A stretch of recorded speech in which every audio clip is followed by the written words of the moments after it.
with the normal business of adopting Standing Orders number 1, report number 1. So can I ask Fionnuala Richardson, Chair of Standing Orders, to please present the report? Thank you. Standing Orders Committee. Good evening, delegates. Standing Orders report number 1 has been circulated to all delegates and is available at the registration desks. Standing Orders Committee reports and recommends. I move.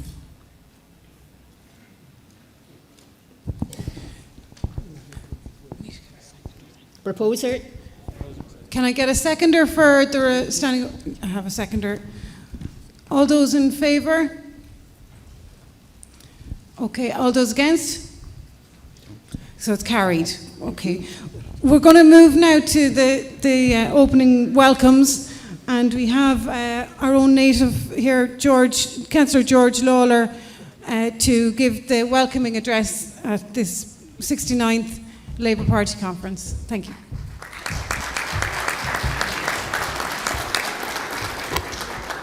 Thank you, Chair. Chair, delegates, comrades and friends. It is indeed a tremendous honour for me as Labour Councillor for Wexford Borough District to welcome you all here to the heart of the sunny South East this evening for our 69th National Conference. The job of welcoming the delegates to conference is usually done by the local TD, but on this occasion the parish priest has deferred to the curate. But I'm sure you'll see plenty of himself over the coming days. Wexford is a very proud bastion of Labour. Time and again, even when nationally we were at our lowest point, the people of this historic medieval town and county has endorsed the work and roles played by various Labour representatives through the decades. From the time of Richard Corish, who served as mayor of this town for a remarkable 25 consecutive years, through to his son Brendan, who led this party in the 60s and 70s, right up to the poll-topping performance of our party leader, Brendan Howland, last February. Labour has always been close to the political hearts of the Yellow Bellies, and they have consistently endorsed our party and our representatives over the decades. In the streetscapes of Wexford, you will see iconic symbols which may lead you to understand this long-standing and loyal allegiance. Just around the corner from where we are now stands the Pikeman statue in the heart of our main street, a symbol of the struggle of 1798. Fanned by flames of revolution in America and France, the events of 1798 in Ireland are etched forever on Irish history. And driven by the motto of liberty, equality and fraternity, the boys of Wexford battled against the tide of imperialism that had long plagued the people. A short walk away is the 1911 Lockout Memorial, commemorating the gallant workers of our ironworks who for 4 long, hard months held out in order to have their union recognition set in stone. I should also say that not far from this building, we also have the Nicky Rackard statue. However, in deference to both Gina Doolan and Mags Murphy, and given the trimming that we recently gave Kilkenny in their own backyard, I'll leave that from the script. Perhaps it's something in the makeup and genetics of Wexford people that has aligned them to the cause of Labour right up to the present day. The job of rebuilding continues apace for our great party and the great people who stayed with us as we sought to rebuild our nation. To the new people who have come aboard the Labour platform in recent times, we offer them a hearty welcome and assure them that they have signed up to a party whose mission statement has always been to make a positive difference to the people of Ireland. The theme of this conference speaks for itself: our future. If the children of this island are to have a decent, equitable and fair future, it is imperative that Labour is at the heart of politics and at the heart of policy formation and implementation in this country. In the worst of times, we have seen Labour strive to improve the lot of working families and protect services. Labour has never been afraid to get their hands dirty when it comes to restoring sovereignty to our great nation, even when that came with great personal and political cost. We've taken hits for it, and the fence-sitters have been rewarded. But the history books will show that when leadership and responsible leadership was required, Labour was in the thick of it. To quote Jack O'Connor, Whilst others made noise, Labour made a difference.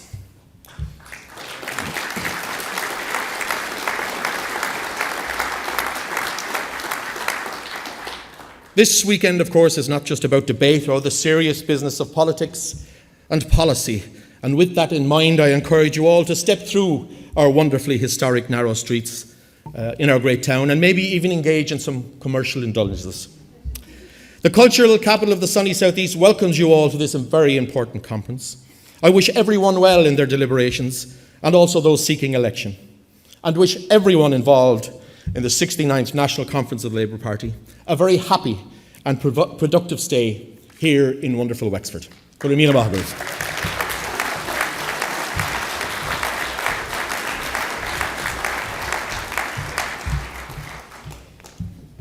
Thank you very much, George.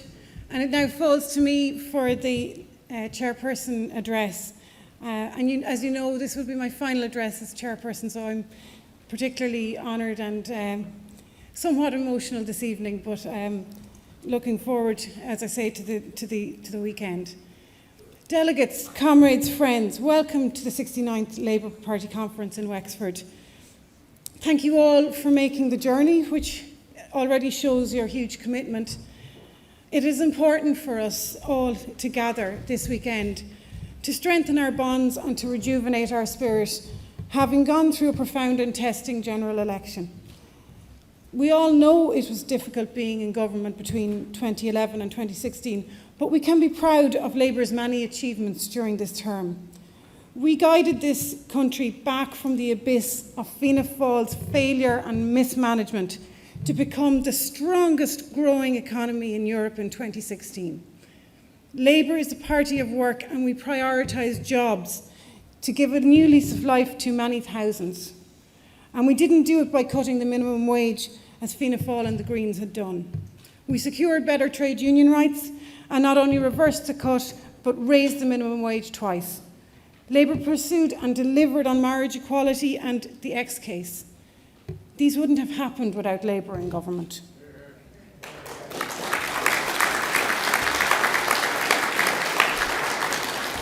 We all know the disappointing outcome of the general and the locals before and Europeans before. Since then, we have had to ask ourselves many searching questions. As chairperson, I have always championed the importance of listening to the voices of our members. That is why I chaired a dedicated team to review the election, involving a series of meetings with members, constituency chairs and others. This resulted in a recommendation to review our party constitution, and later this evening, conference will ultimately decide on what way we now want our party to work. Labour's fate at the 2016 election was not unique. Social democratic parties are being squeezed in many parts of Europe, recently the Netherlands. There's a rise in anti-immigrant sentiment. See Brexit and Le Pen in France. Politics swung to the unknown in America as Donald Trump won office by appealing to a mix of disaffected white-collar workers and the forces of conservatism. Labour knew being in government required compromise, which was sometimes uncomfortable.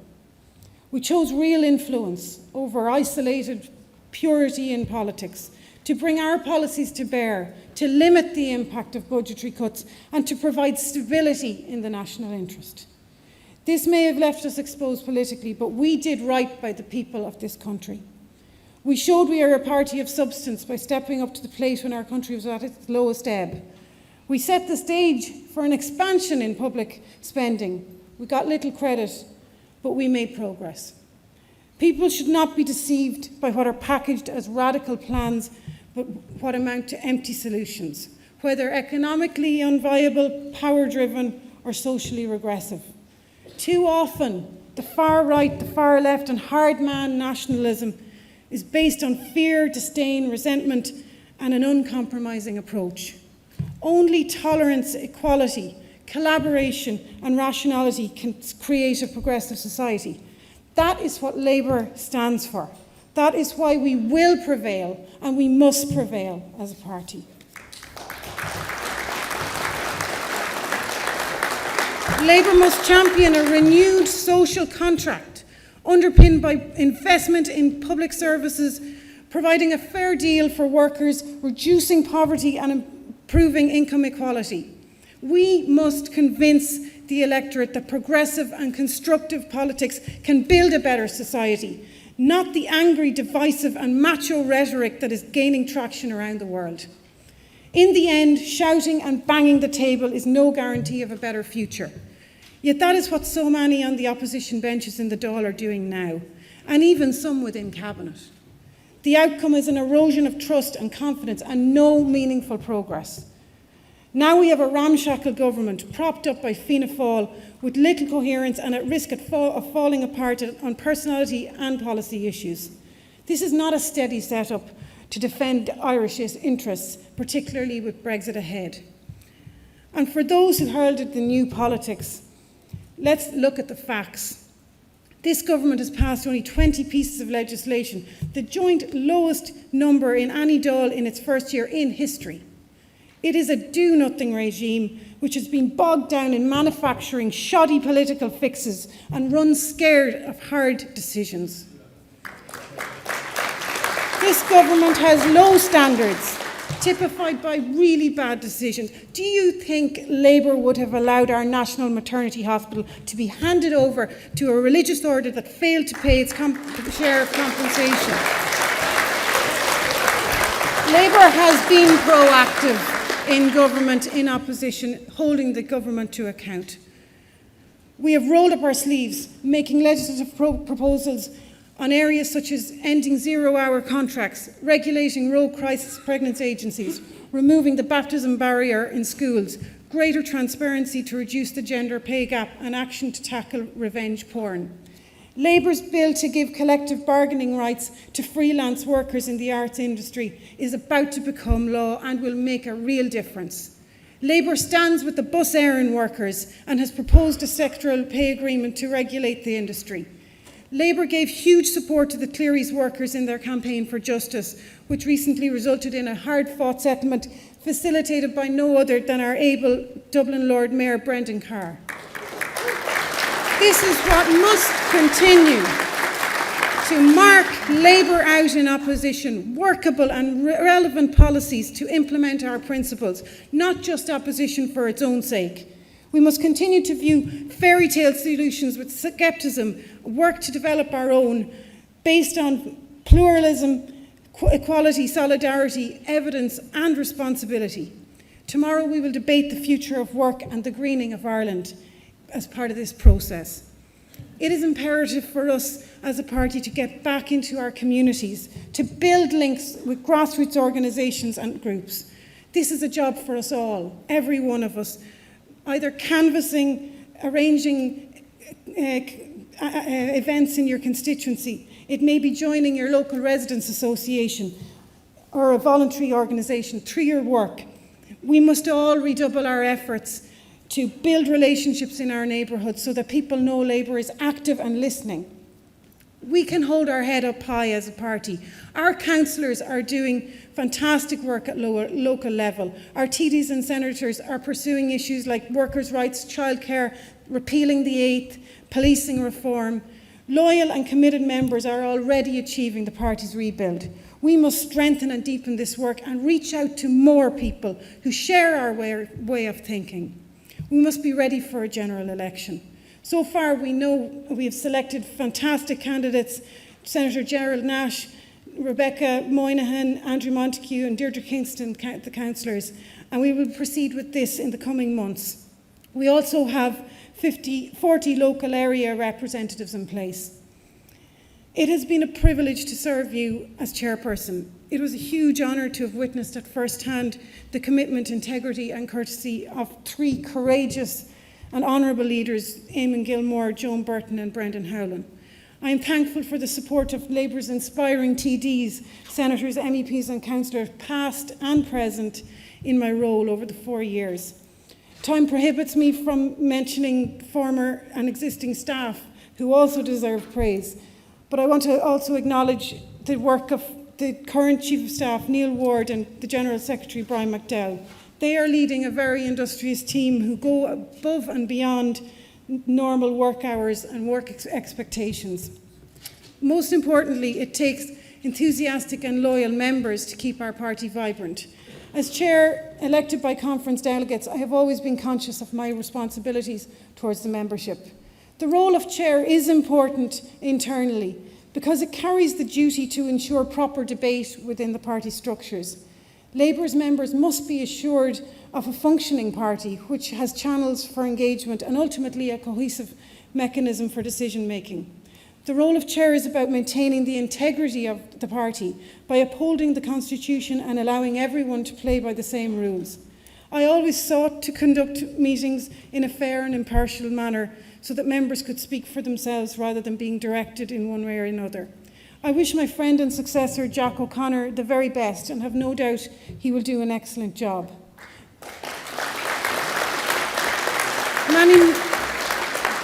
Many members have contacted me with thanks and good wishes as I step aside. I have been humbled by the warmth and goodwill shown to me. I wish to thank all members who made my job doable through their cooperation and consideration. We have stayed united through thick and thin. This continued cohesion will see us through whatever lies ahead. I will remain involved actively in the party in any capacity in which I can be of assistance, and always promoting our party's honourable mission. Thank you very much, and I wish you a successful and enjoyable conference.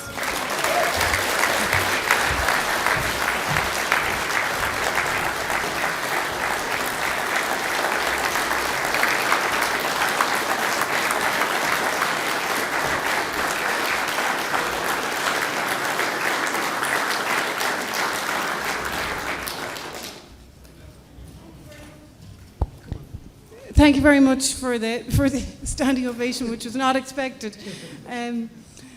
But I'll move quickly, but otherwise my emotions will get ahead of me. There's some seats over at the back of the room, and we now have to move on to formal business of electing tellers. We need 6 tellers, and I know, Dermot, you're the chief teller. So if I can have a show of hands for those who... Donncha McReinal. Can I have 4 others? Don't all come at once. Volunteers even. John Feely. John Feely. John Feely. Paddy Green. That's 3. Is there a woman?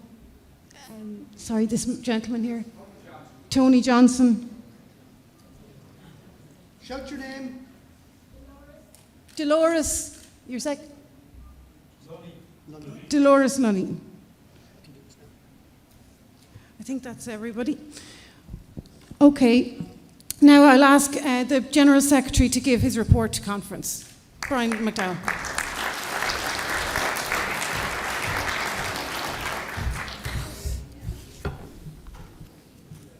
Thank you, Lorraine.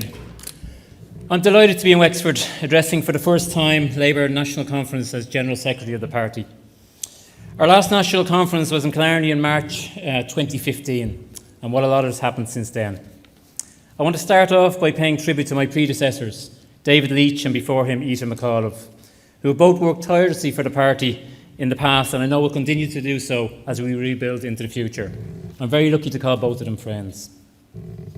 Every political party needs leaders, and we in the Labour Party were fortunate to have, in tough times, a leader in Joan Burton, whose beliefs in equality for all, and who in the face of severe pressure was not afraid to stand up for the common good.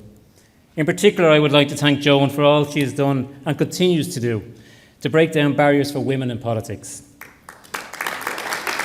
It is our job, the job of the Labour Party, to lead the way in encouraging women in politics. And it is great to see women like Rebecca Moynihan and Deirdre Kingston contesting the next general election as Labour candidates. And there will be more. I have no doubt the important role that Joan as leader played in this.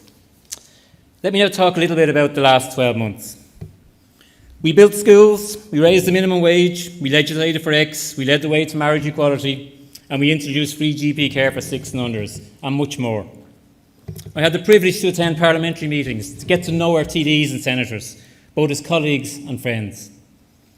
They worked night and day on behalf of the party and on behalf of the people of this country.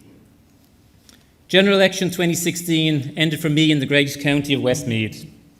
Willie Penrose ended it by retaining the Labour seat that he and the Labour Party have held for decades. And you know what? They will continue to hold it for a long time to come.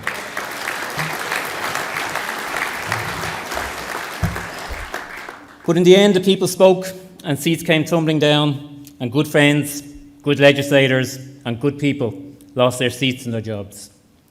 I would like to personally thank them all for all the work they did on behalf of our party and on behalf of the Irish people.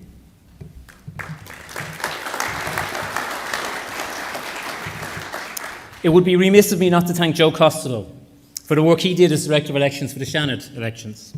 5 great candidates elected to go with the Magnificent Seven.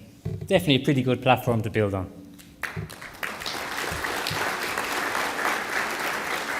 One of the many consequences of the general election was the drop in state funding by nearly 70% overnight. The entire party operation had to come under scrutiny. The end effect is that we're in a smaller office with significantly less staff. People who worked for the party for a long time have left. Jackie, Angie, Cathy and Dermot, and many other good friends and colleagues, many of them here tonight, no longer work for the party. The party is worse off without their expertise and knowledge, but I know they are all committed to the Labour cause and committed to rebuilding the Labour Party.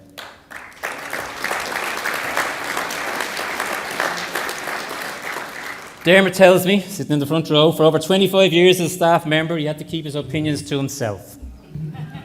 All those on Twitter, you've now really been warned.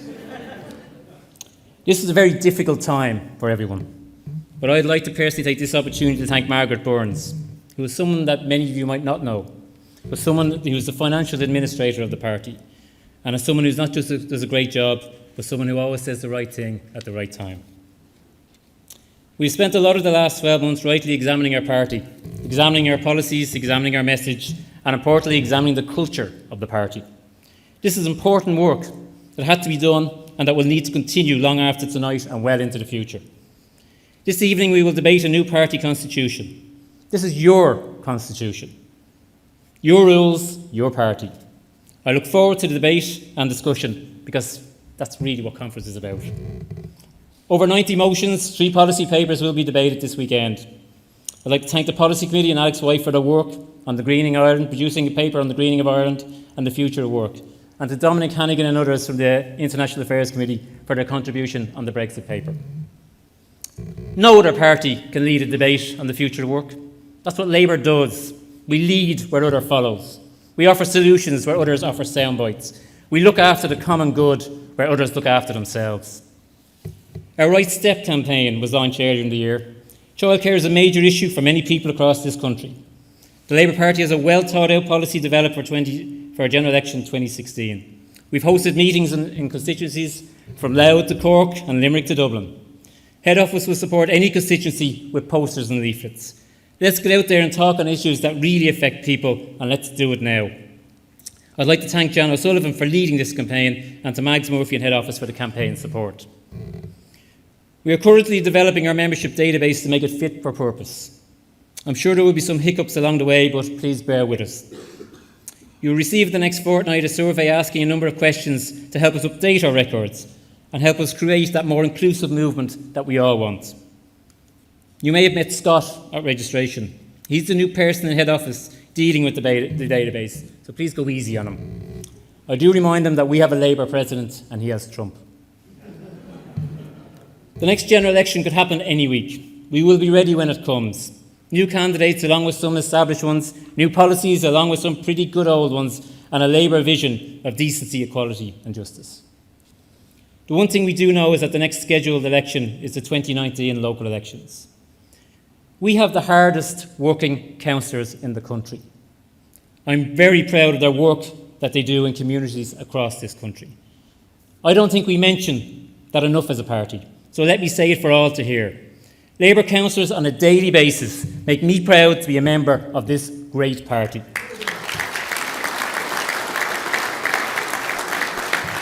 They are the backbone of our party and central to the rebuild. It also gives me great heart to see so many people put themselves forward as local area representatives.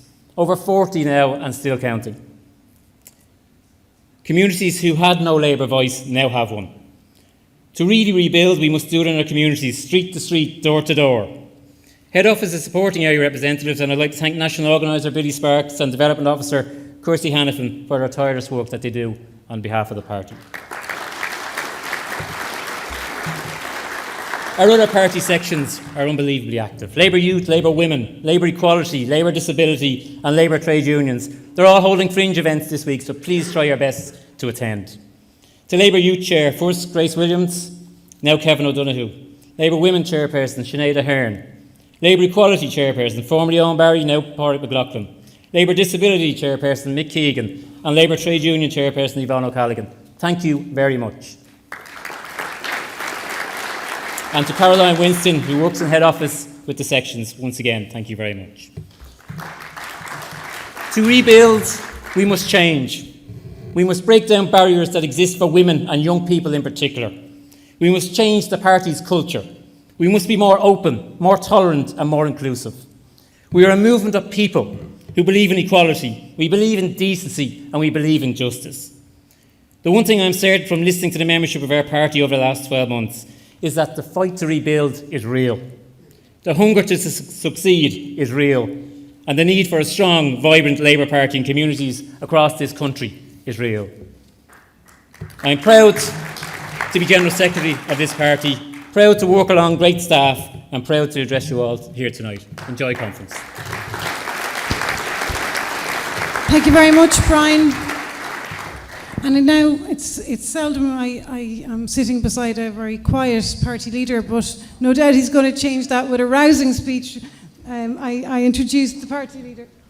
I just faux pas. Sorry, I got overly enthusiastic. We'll first have our financial report, which can also be a very important and interesting section in our discussion. Sorry about that, Gina, and thank you. I don't know about the rousing now, somehow or other. I don't think finance normally has that effect on people. Chair, delegates, I'm delighted to be here. Since our last conference, we have had the very successful marriage equality referendum and the general election of 2016, the result of which brought about a change in our fortunes. Following the reduction in the number of our Dáil and Senate seats, there has been a consequential reduction in our state funding, which we relied on for the day-to-day running of the Labour Party and the payment of staff. While we do not have the same income, we are working within budgets we set in line with our current income in a prudent manner. We are continuing to search for a suitable building to purchase that will accommodate staff and be accessible for our members. We have ring-fenced the sum of €200,000 as a deposit from the sale of Ely Place, and this has been approved by the Executive Board.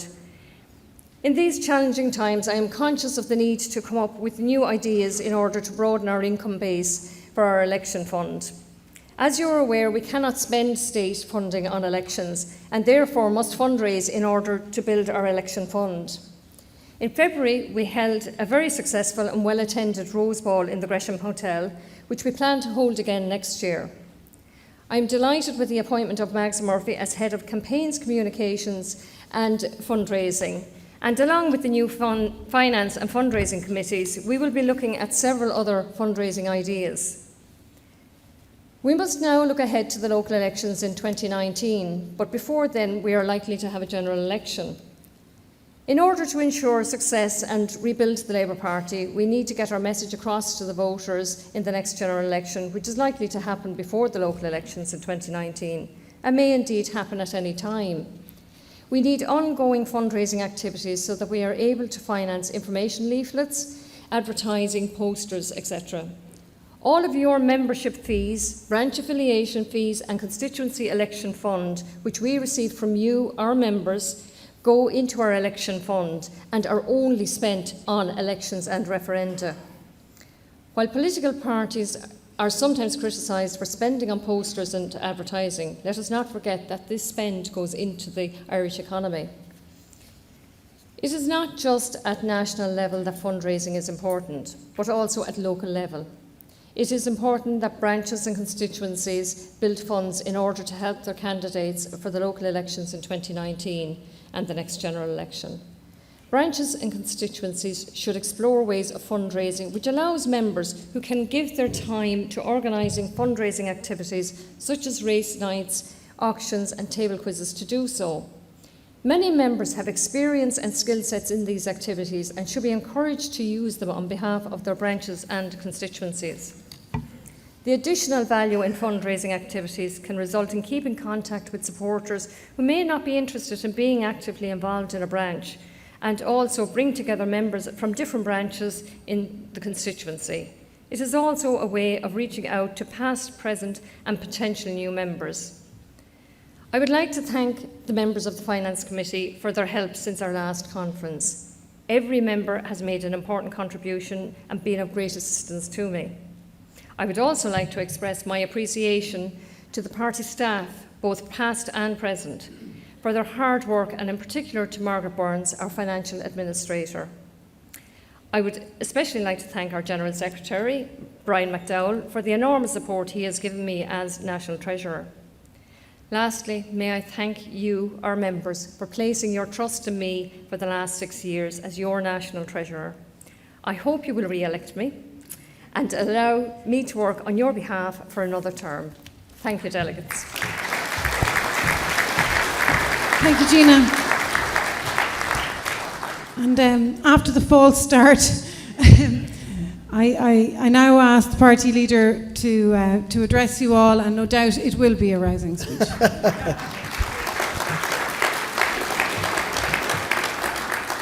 Thank you very much, Lorraine. And can I begin by expressing my profound gratitude to you, Lorraine, for the work you did in the most difficult of times, and in particular representing the views of the membership always, and holding the party together when it was under extraordinary strain. Thank you for your efforts.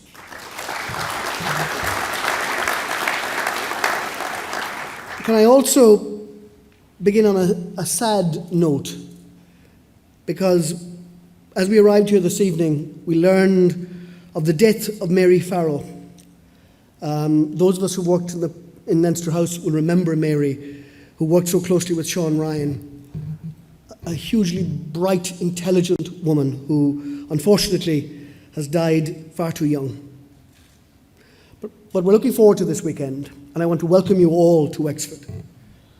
Here in 1911, workers faced the first lockout for demanding decent terms and conditions.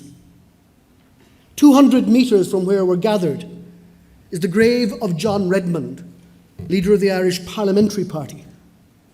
For more than 2 centuries, men and women in this town have dreamed and planned and sacrificed for a better future, just as they have right across this great nation.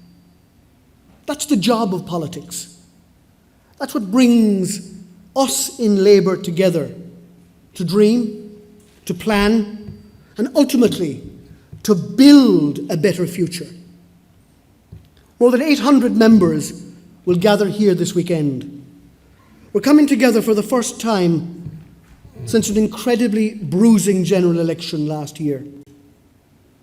Since my election as leader, I've been travelling the length and breadth of the country, from Donegal to Dublin, Cork to Galway, Louth to Limerick and Longford and elsewhere. If I haven't been in your constituency yet, I'm on my way. Much of the time has been spent talking about Labour rebuild. There was a need for us to look inwards for a while. We needed to reflect on what we did and what we didn't do, what we got wrong over the last number of years. We needed to think deeply about what happened to cause the loss of so many council seats in 2014 and Dáil seats in 2016. More importantly, we needed to come up with plans to make our party strong again into the future. The Election Review Group reported last summer. They frankly reported on matters pertaining to this party in recent times. And they made very strong recommendations for the future, which the Executive Board is now implementing. Their key recommendations was that a review of our party constitution was required. And tonight, it is a new constitution that will deservedly get centre stage in our discussion. We're doing this differently because it needs to be done differently. It is not a constitution being forced upon the members with an up or down vote. Quite simply, that's not how things are going to be done in this party anymore. For the first time, we presented a draft constitution to every member. Every branch, every constituency had the chance to amend it. And each of the amendments will be deliberated upon and decided upon here tonight. It is your views that count. I want to say a couple of things about the new constitution. The first is to extend my thanks on behalf of all Labour members to Jan O'Sullivan and the team who worked on this often thankless work, because it's not everybody who wants to sign up to do a constitutional review. But Jan has carried out her task in an extraordinary way, consulting with each and every division and unit of the party, reaching out to the views of all members across the country to shape a constitution that is fit for the future. The proposal to extend one member, one vote to party conference is a very radical one. It will cement our position as the most democratic political party on the island. It is evidence of us taking one of our principles, democracy, and modelling our own constitution in its wake. In many ways, it was the logical endpoint of a process that started some years ago. So tonight we will decide on whether we will expand the one person, one vote system to party conference, the most powerful policy-making body in the party. I think that's a powerful way of telling each and every one of our members that you matter. Your voice is as equal to any other member, and you are the deciders of our future. For everyone in the hall tonight, I want to ask you one thing now, and that is to reach out and recruit to build this party. You know, it's obviously a truism to say that if every current member persuaded one, encouraged one, got one new member, we would double our membership. So talk to your friends and family. Talk to those who used to be part of our family and bring them home. Tell them about the work we are doing. Ask them to be involved. And finally, sign them up. I want to grow this party. I want it to change. I want it to adapt to a changing world, to refocus on policy and campaigns, to meet the needs of every community, to be a party that dreams, but also a party that does. Whenever the next election comes, we will be ready, with the strength of the current PLP, with candidates like Deirdre Kingston, Andrew Montague, Rebecca Moynihan, and Jed Nash already selected, and many more to come. We have the people who can win. We'll have the policies that are right. We'll stand as an independent party, beholden to none and secondary to none. Just Labour. Proudly Labour.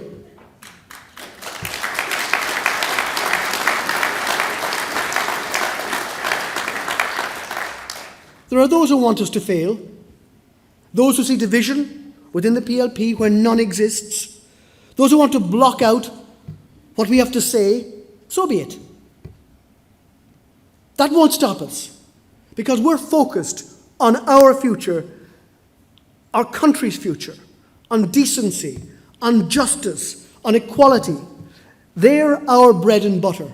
They're the principles that define us and which define what we will do. Justice matters a lot to us. We speak about it in broad terms. We talk about social justice, and we talk about economic justice too. In Ireland, justice as an idea is often narrowed. But even at the narrow end, Labour's ideas matter. 20 years ago, I started to listen to the views of a whistleblower. In the end, it would prove to me that the McBrearty family of Donegal had been targeted by members of An Garda Síochána. And along the way, I raised their case and the case of others. After much pushing and hullabaloo, the Morris Tribunal was established. Those of us in Labour know Frank McBrearty Jr. But long before he was a politician, he was an advocate for justice. And he and others like him deserve better progress than has been delivered in the aftermath of the Morris Tribunal. Over the past 20 years, the architecture of policing in Ireland has changed. We've seen the Ombudsman Commission, we have a Garda Inspectorate, and thanks to Labour's insistence in the last government, we finally have a policing authority. Because of Labour, we've a Restored Freedom of Information Act, and we have for the first time concrete, firm legislation to protect whistleblowers. It recognises that the evidence that whistleblower brings to light is of value, and it seeks to protect them. And yet, despite all of these legislative changes, the cultural changes we need to bring about justice in policing is still lacking. This can be a political firestorm as issues arise from time to time, but it's more important than that. Justice must be blind, and it should not be blind in how it functions. For weeks now, I've called for the powers of the policing authority to be expanded, so that it is not limited to monitoring Garda reform, but instead the Garda authority becomes the driver of reform. For reasons I can't understand, Frances Fitzgerald has been very slow to drive this agenda. Last week, she confirmed that she hasn't published an update on the Garda Inspectorate recommendations since 2013. Apparently, the Gardaí are too busy to let us know which reforms they're actually implementing and which they're simply casting aside. They've no plan or published plan for an update. That simply isn't good enough. There is no point in having international experts on policing making profound recommendations for modernising policing in Ireland if those recommendations end up being thrown into a drawer. There's never been a Labour Minister for Justice, and I think it shows. Because we are doers, we are the reformers, and in justice there is a lot to do. This area, along with many others, needs Labour's attention. And that is the ultimate reason we're gathered here this weekend. We will decide on our new constitution tonight, yes. We will select party officers and a new executive board. But above all, it is here that we will shape Labour Party policy. As an open, democratic party, we come together to chart a way forward for decency, for justice, for equality, and for our future. Thank you very much indeed.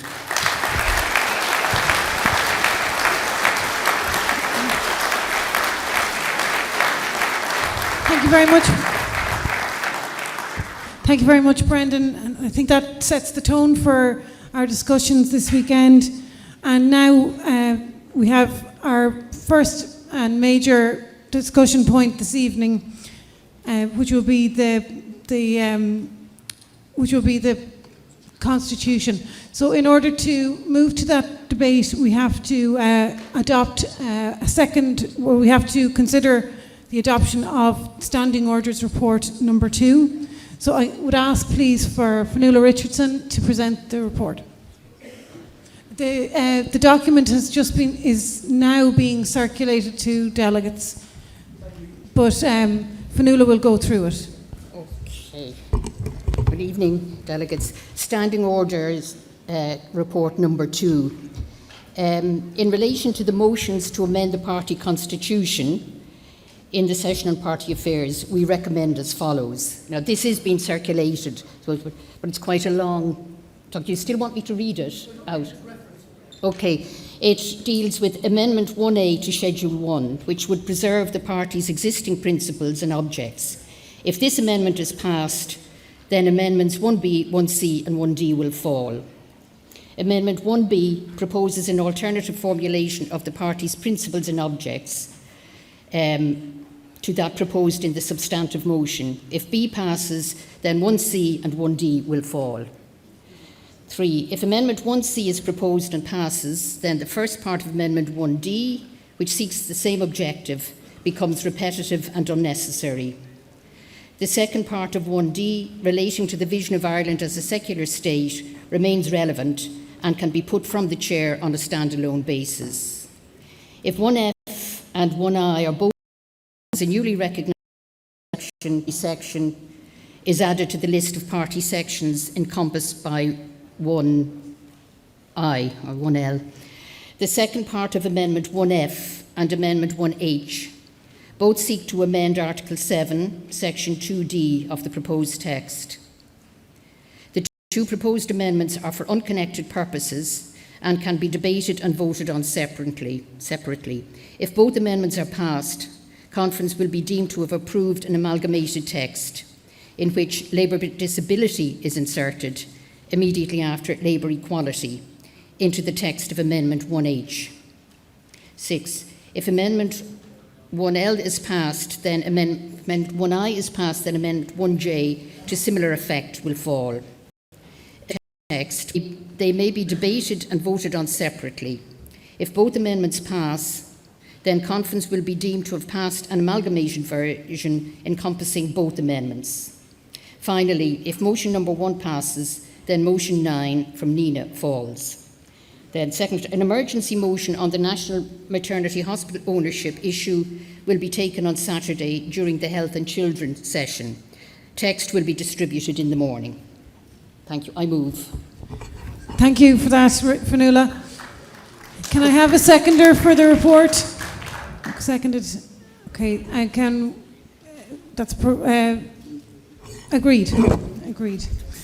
Okay, so we're going to start with motion 1, which is being proposed by the Central Council and Jan O'Sullivan as chair of the review group, the election review group, the constitution review group, will introduce this section. Thank you.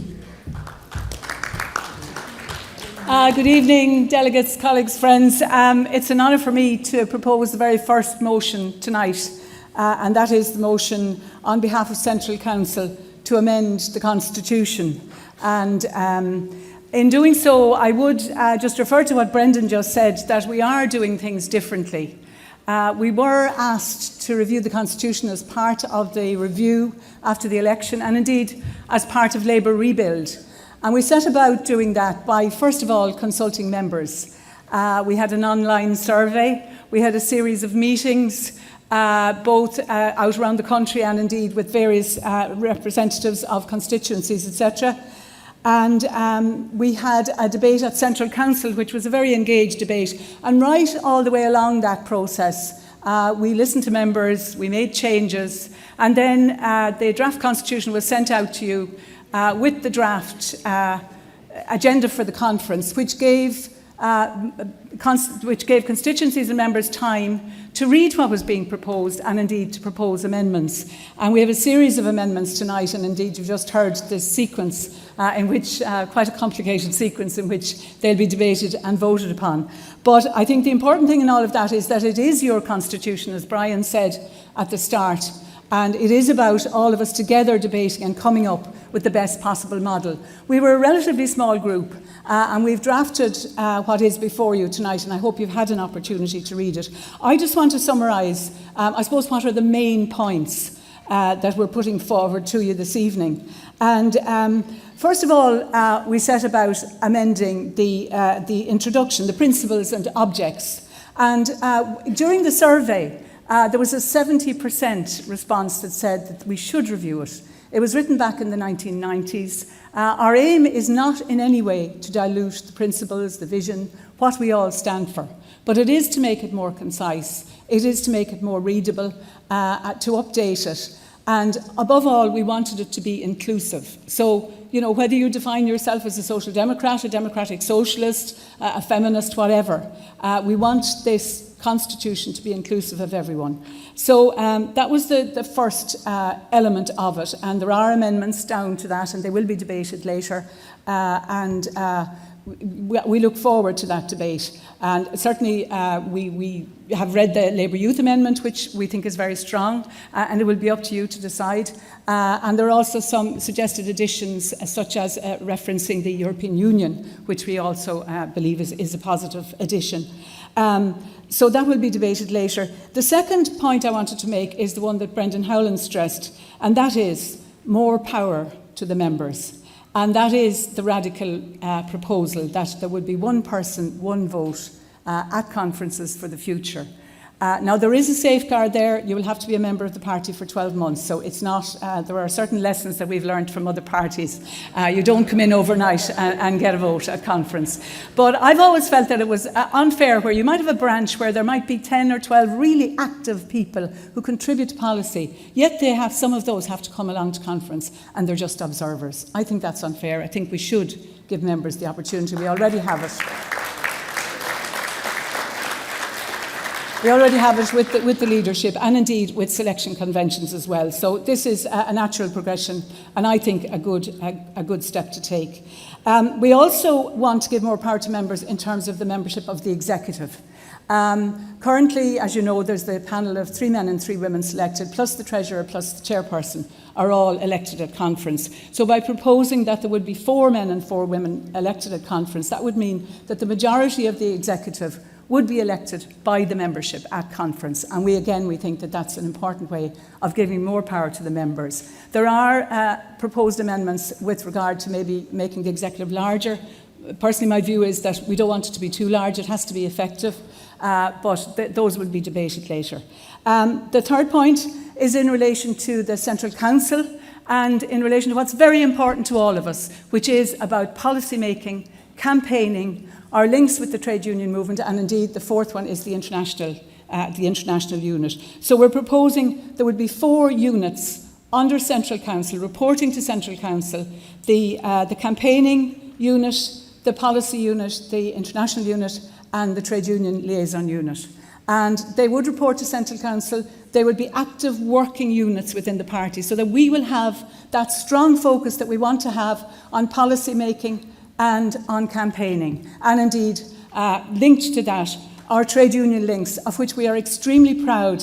And both with Lorraine as chair and with Jack O'Connor as incoming chair, those links are very positively strengthened. But by having a trade union liaison unit as well, that will be active under the control of the Central Council or under the leadership of the Central Council, we will be further strengthening our trade union links. And as the party of James Connolly and Jim Larkin, we are very, very proud of our trade union links, and we want to ensure that we have a constructive position within the party for that unit. Another, I think, quite radical element is in relation to the election of the party leader. We're proposing that any 2 members of the Oireachtas, not just of the Dáil, can nominate the party leader. So it's the Oireachtas, so it includes senators as well as TDs. And also that 5 constituency councils who make up 10% of the membership can also nominate the party leader. But we do believe the party leader must be a member of Dáil Éireann. So we're proposing that broadening, if you like, again, of the right to nominate a person to be party leader. And finally, I want to refer to the fact that we want to make the Constituency Council a core unit. So we are proposing that, and also I think many people here at conference have said, we don't want a whole lot of motions, but we want to have time to debate motions properly. So we don't want to limit the right to have motions coming from different parts of the country, but our proposal is that it would be the constituency that would propose motions rather than every branch having the right to propose motions. Again, I know that there are amendments in relation to this, but the purpose of this really was to ensure that we have a policy-focused conference, which I think everybody wants, and time to debate important motions rather than have a whole plethora of motions that we don't have time to properly debate. So that is the purpose of that particular proposal. So on behalf of the group, and I'd like to thank all of the other members of the group because everybody did work really hard. I'd like to thank everybody who contributed along the way to what we're bringing to conference tonight, and indeed those who have proposed amendments. We look forward to the debate on those amendments. But again, if I could go back to saying that this is your constitution, it's for the members, it is the framework upon which we must build and rebuild our party. There will be many, many things we will be doing to rebuild our party, but it is important that the Constitution is a good, workable tool that encompasses our values, our principles, but also facilitates the kind of campaigning, the kind of policy making, the kind of work that we must do to build this great party again. Thank you very much. Thank you, Jan. And thank you once again, Jan, for your personal work on this and your the hours and the dedication that you have put in. I want to explain now to conference how we will run the debate. So we have a series of motions, and what I propose is that we take each one of them in turn, and that I will ask for the proposer and speakers to speak on each of the motions and after each of the amendments, and after each amendment we will vote directly on that amendment. It will have implications which are set out in the Standing Orders Report number 2, but we can go through them as we proceed. And at the end, when we have got through all the amendments, we would then vote on the substantive motion as amended, or if it's not amended, but the overall motion, which is to amend the Constitution, which is set out in the new Constitution. And people would then be given an opportunity at the end to raise any issues or discuss any topic on that hasn't been covered under the amendments. So if we can proceed in that way, I think it's the easiest to do the job. So I now want to say as well that the proposers of motions will have 3 minutes to speak, and the speakers will have 2 minutes. And if I could ask speakers on each motion to move to the front of the hall, just so that we can keep the flow going, because it will probably be a lengthy debate. So I now want to ask to start with motion 1A. And this motion, if it is, just to explain, if it is adopted, would mean that the current principles and objects of our Constitution as they exist would not change. So can I ask, please, for the proposer, Cork South Central, to come forward. Thank you. Thank you, Party Chairperson. Luke Field, Local Area Representative for the South West Ward of Cork City from the Wilton branch. Comrades, this amendment asks you to retain the principles and objects of the party as outlined in the current party constitution. And my reasoning for this is simple. The current principles and objects are not a problem. They outline all that is important about us. Our status as a democratic socialist party, our commitment to the values of equality, justice, liberation and international cooperation. They articulate the future of decency, justice and equality that we strive to build. These principles served us well when we reaffirmed them in 2009, when we used them to build the biggest left-wing movement in the history of this state. They would have continued to serve us well had they been allowed to have greater influence over the last government. The current principles and objects of the party have never betrayed us. They are not the source of any current problems. And beyond this, I do have some issues with the current wording as proposed. We should not adopt the so-called social market economy as an objective of the party. It is an instrument of capitalism, and it is therefore ultimately incompatible with our values as democratic socialists. In the main, comrades, I feel we are better off not pursuing this new wording. Moreover, should we focus on this, I feel we will be open to accusations of obfuscation and distraction from the real important changes this party must make, many of which are outlined in the draft proposed constitution. So let us continue the work of rebuilding the public's trust in our party without distraction. Comrades, please support Amendment 1A. Thank you, Luke. Are there any speakers? Just to let you know that the cards for, if you want to speak, the speaking documents are over here, I believe. If there's anybody at this point who wants to speak, because I know we're just getting started, if there's anybody who wants to speak on it, because we are going to now, once this section is done, we're going to vote on this amendment. I know that Jan O'Sullivan will reply to the proposal, but is there anybody else who wants to speak? Okay, Jan, if you wouldn't mind then, please reply.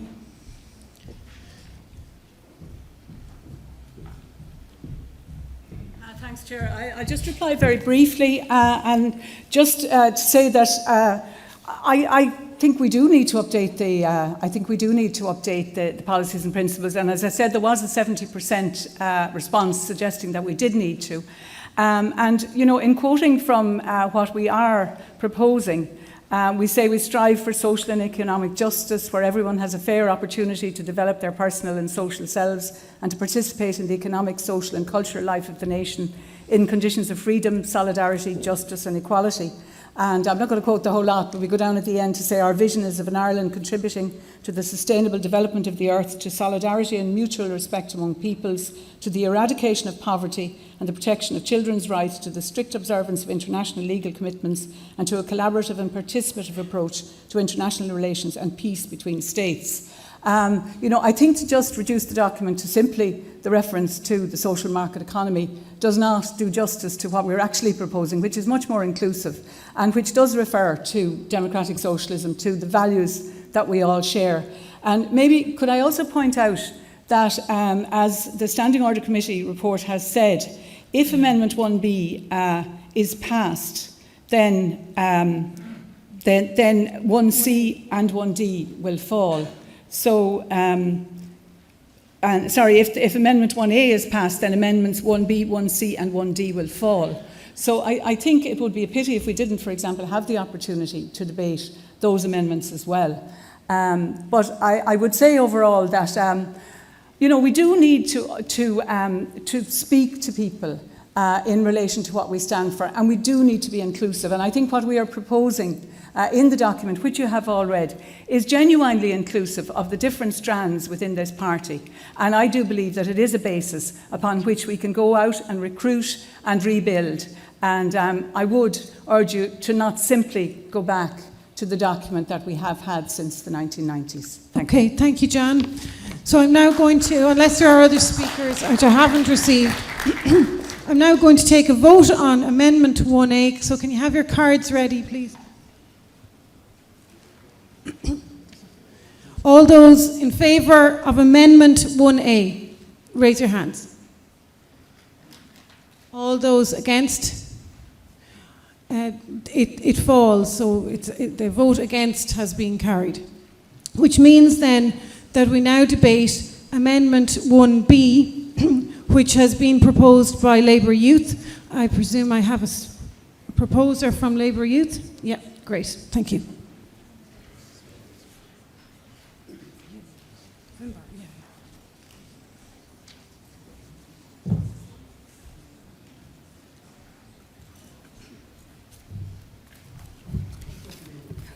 Comrades, we at Labour Youth entirely appreciate all the work that's gone into this proposed preamble, However, we feel that it's lacking in a certain ambition, and it neglects to deal with what truly are the core values of the Labour Party, and we believe that we have offered as an alternative is a much sounder and a much more ambitious alternative.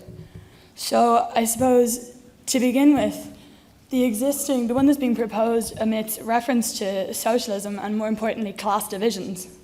Like it or not, the vision of the Labour Party is not reflected in the reality that we deal with today, and there are class divisions that impact the ability of so many Irish people's chances, life chances, in terms of their access to education, their access to healthcare, their access to wealth, and I could go on. The amendment of class divisions is what is core to our Labour Party values, and to neglect this is frankly a shame. Our amendment also underlines the broad engagement and the empowerment of the Irish, Euro and international progressivism. At the moment we're dealing with Brexit, we're dealing with the general election in the UK, we could be faced very shortly with 2 presidential candidates in France, both of whom want to see an exit from the European Union. This means that international solidarity is more important than ever before. I'm sure an awful lot of you remember in Ireland pre the European Union. I don't. But I enjoy all the perks of the Youth Guarantee, of the Erasmus programme, of free travel between countries in Europe. And I wouldn't like to be faced with the reality of a Europe that is defined by borders and divisions.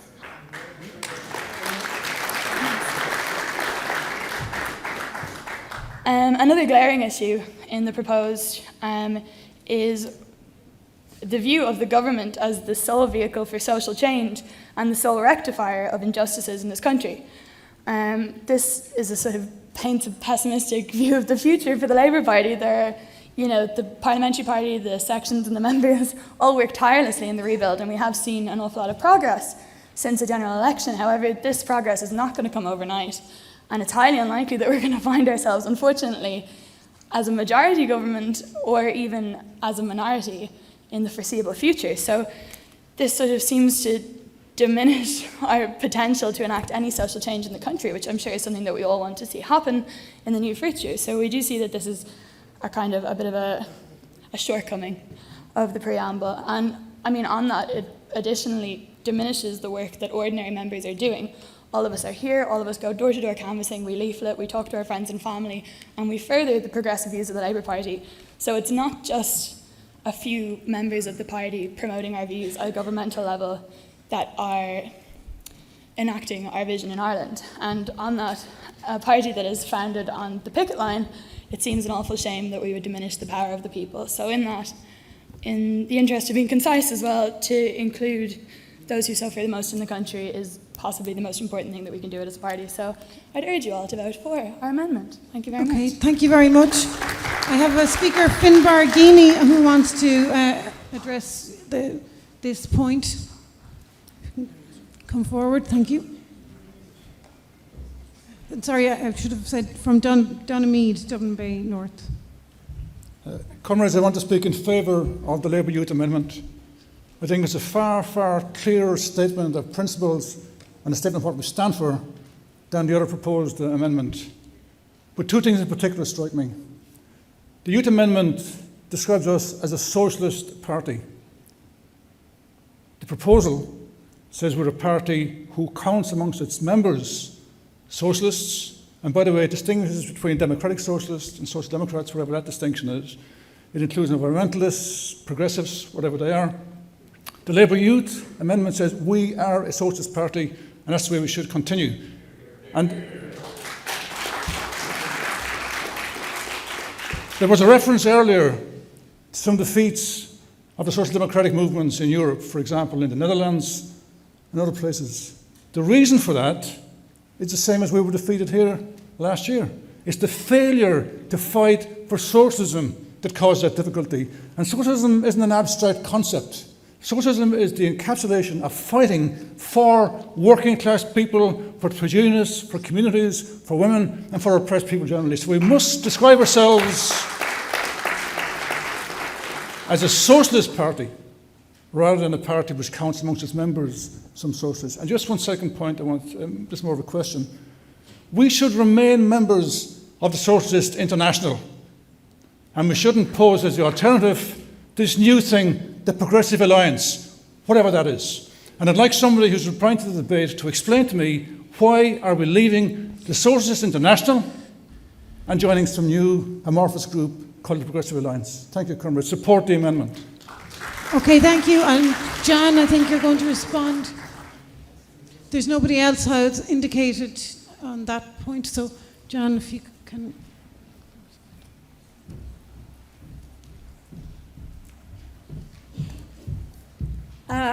Can I thank Labour Youth sincerely for their work and for their amendment, and on behalf of the Central Council and the group who drafted our proposal, we believe that Labour Youth has actually improved on it, so we're going to accept the Labour Youth amendment.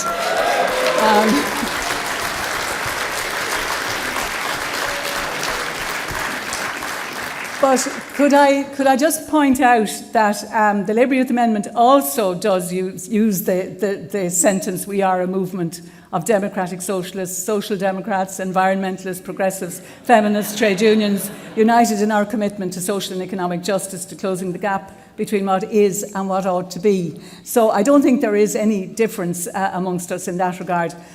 People who know me will know that I started my political life as a very proud democratic socialist. I will always be a very proud democratic socialist. But I do recognise that other people, maybe, you know, maybe other people are a feminist before they are a democratic socialist or a social democrat. And I absolutely respect everybody who is in this party, because we all share the same aims and the same visions. But thank you, Labour Youth, and we're happy to accept your amendment. Okay, so I'll take a vote on that then. All those in favour of the Labour Youth Amendment 1B? All those against? Okay, thank you. That one passes.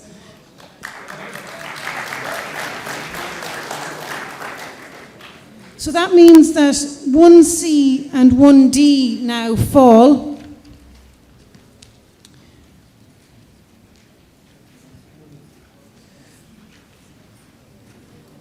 So we now move on to 1E. So can I have the proposer from Labour Equality, please, to give their proposal? Oh, yeah.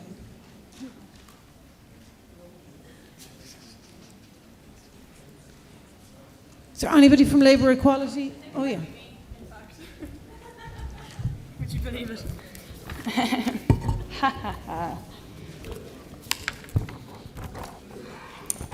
So basically this amendment just proposes that after Equality Officer we would add responsible for keeping in contact with Labour Equality, attending equality meetings, conferences and events, reporting to meetings on the activities of Labour Equality, and encouraging and supporting members to overcome discrimination. So, hi, my name's Chloe. I am the Women's and Trans Officer of Labour Youth, and with that, there's a second part.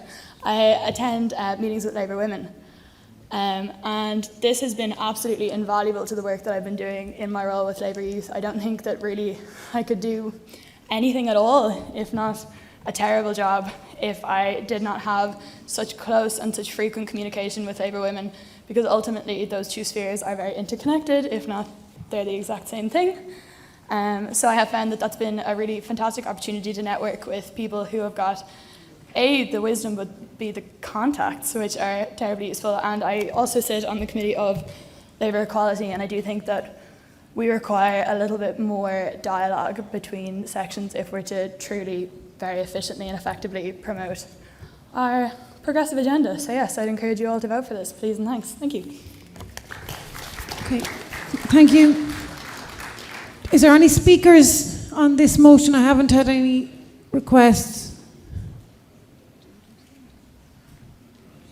The General Secretary is going to respond to motion 1E. Amendment 1E. I'm going to be very brief. This amendment basically just describes the functions of a constituency or a branch equality officer. You can see the word on the screen. Equality is at the heart of this party, and I accept the amendment, and I urge delegates to vote for it. Okay. Thank you. So I'm going to take the formal vote. All those in favour of 1E? All those against? Okay, it's carried. Now move on to 1F. which has been proposed by Labour Disability. Can I have the proposer? Yeah.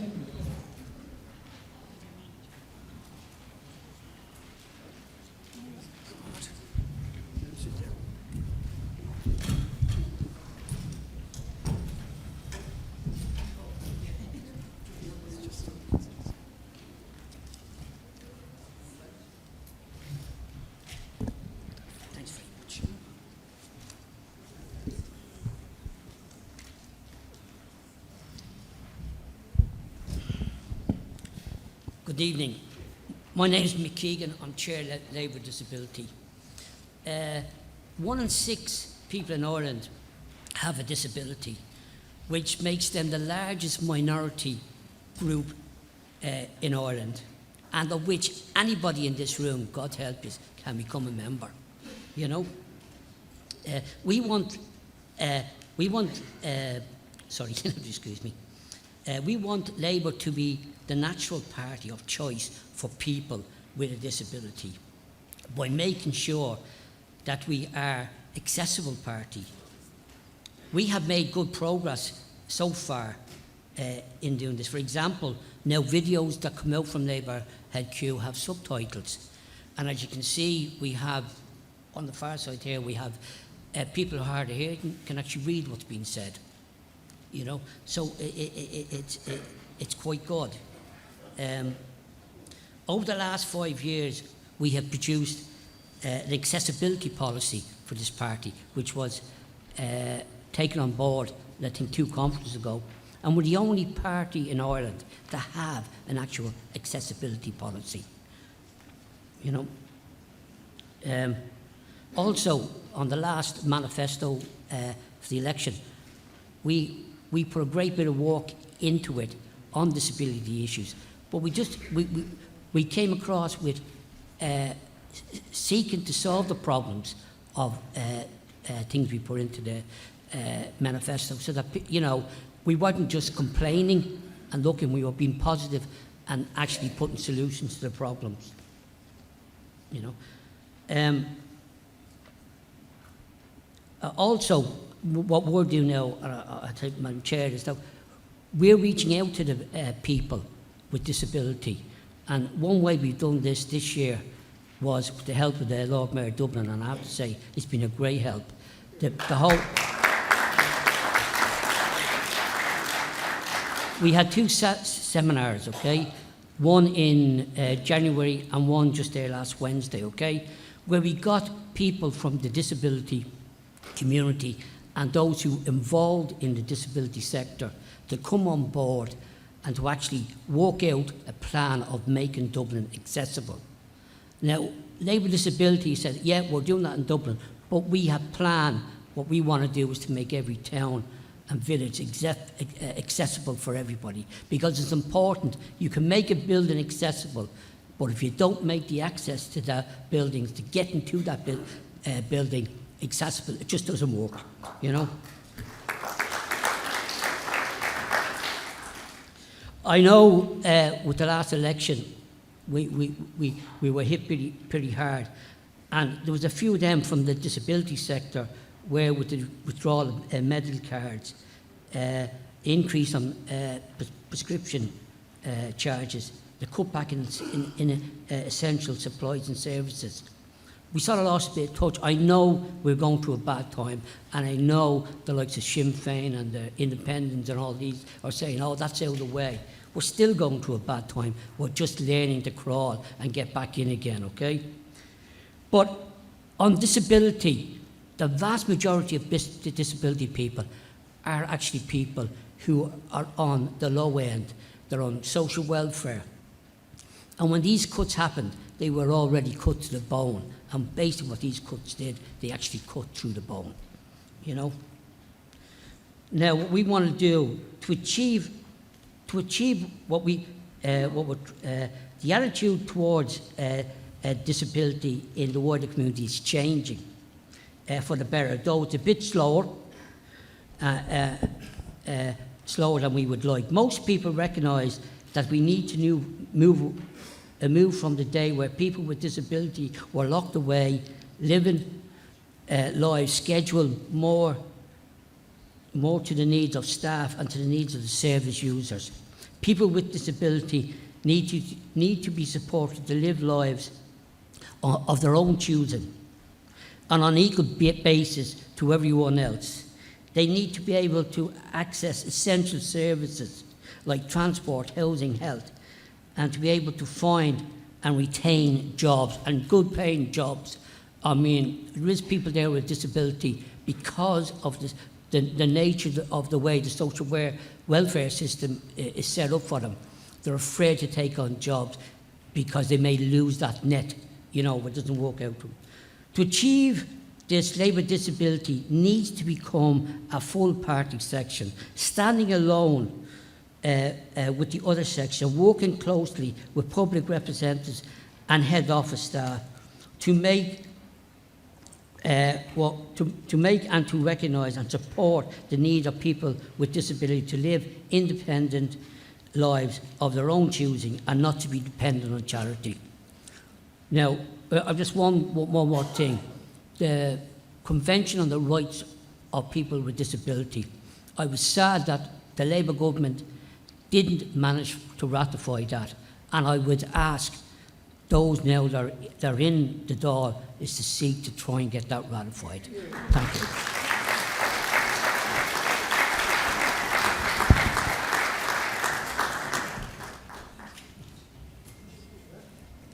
I have one speaker, Kathleen Lynch, already indicating. So Kathleen, if you come forward.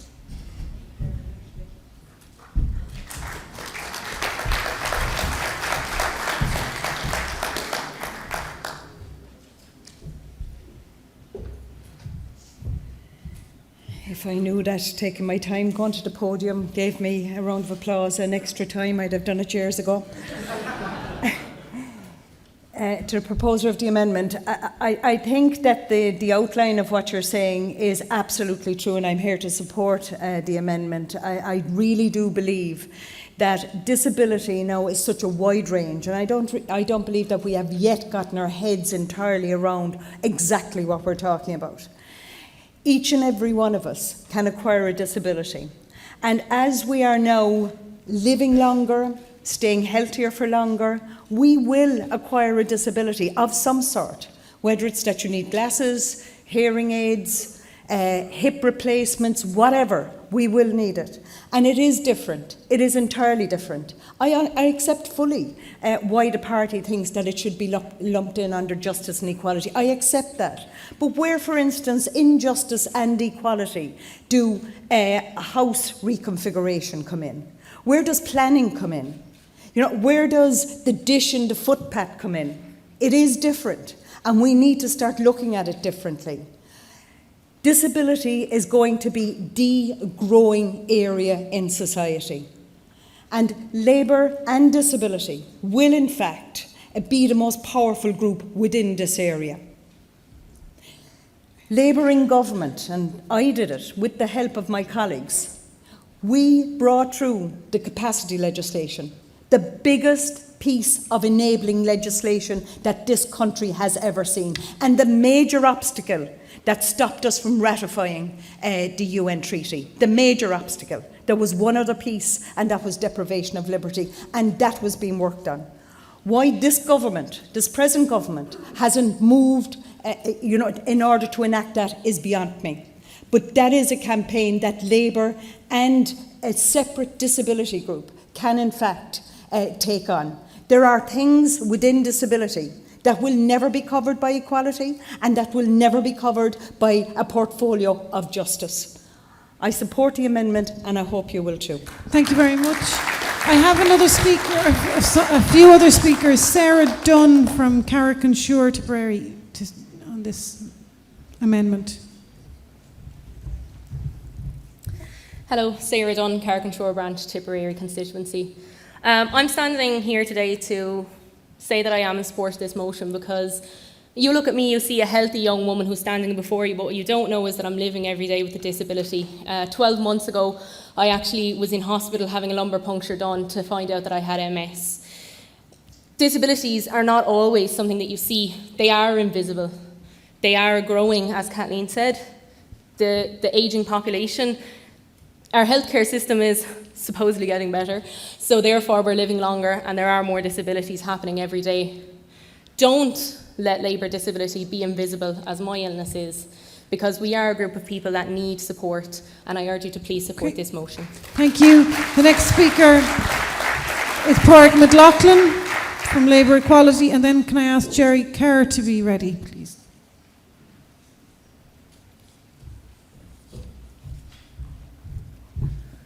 Comrades, I'd prefer not to speak against this motion, but as Chair of Labour Equality, I feel I have to.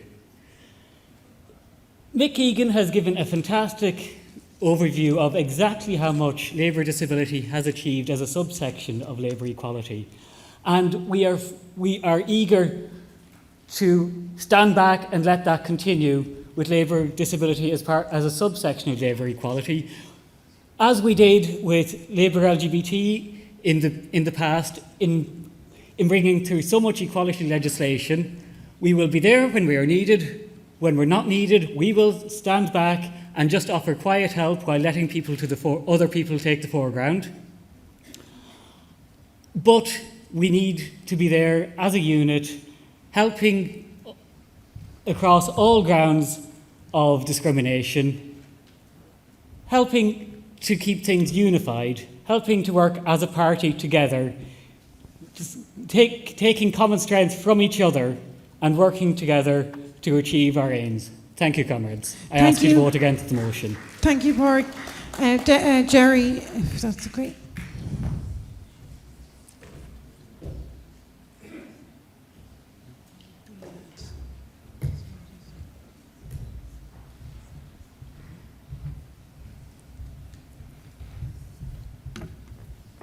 Hiya, comrades. Pádraig, you gave me a commitment you weren't going to speak against this. Comrades, it's a very emotional time to me. See Mick Keegan up here. I know the pain he goes through. Running labour disability. I can see Sarah there with MS. It's a very proud day for me to say Labour people here are going to vote labour disability as a full section. We have worked hard for 5 years for it.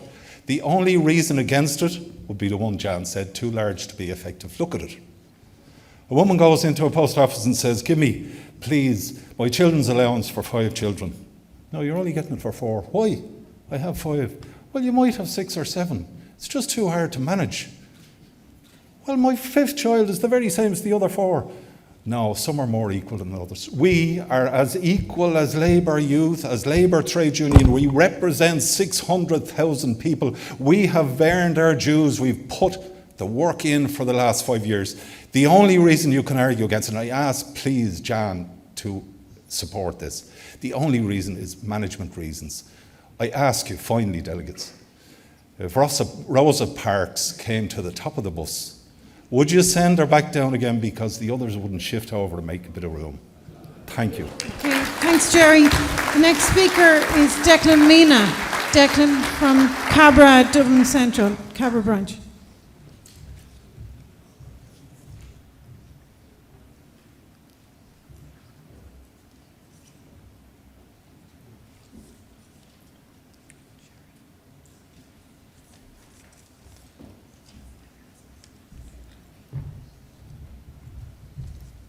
Comrades, thanks for all the support so far to those who've spoken. I am going to make a boring technical argument. One of the things this would do is give Labour disability representation on the International Affairs Unit. I have the privilege of being the International Officer of Labour Youth, and I've had the privilege of attending several international seminars with our comrades across Europe. In one of those discussions, we were actually running a workshop on making universal design and accessibility. And I was telling people about, introducing the topic of public transport and how difficult it is for people with disabilities to access the train in Ireland, that you need to give 24 hours notice, which, some people like to be spontaneous and maybe don't want to give 24 hours notice every time they move and access public transport that every other citizen in this state has access to, and I'm glad that's on the agenda. But in the Netherlands, they only have to give 1 hour's notice. So here's an example of where another country is clearly doing it right and we're clearly not. And this is just one in a huge range of examples where we can bring the experience of disability to these different sections.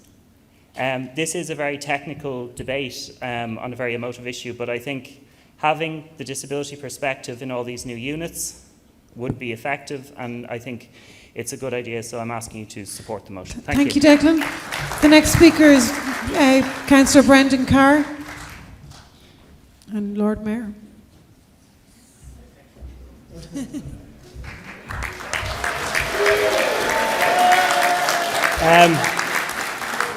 Delegates, I didn't plan speaking here this evening, to be honest with you, but I thought this was a done deal, because that's the message that came back to us.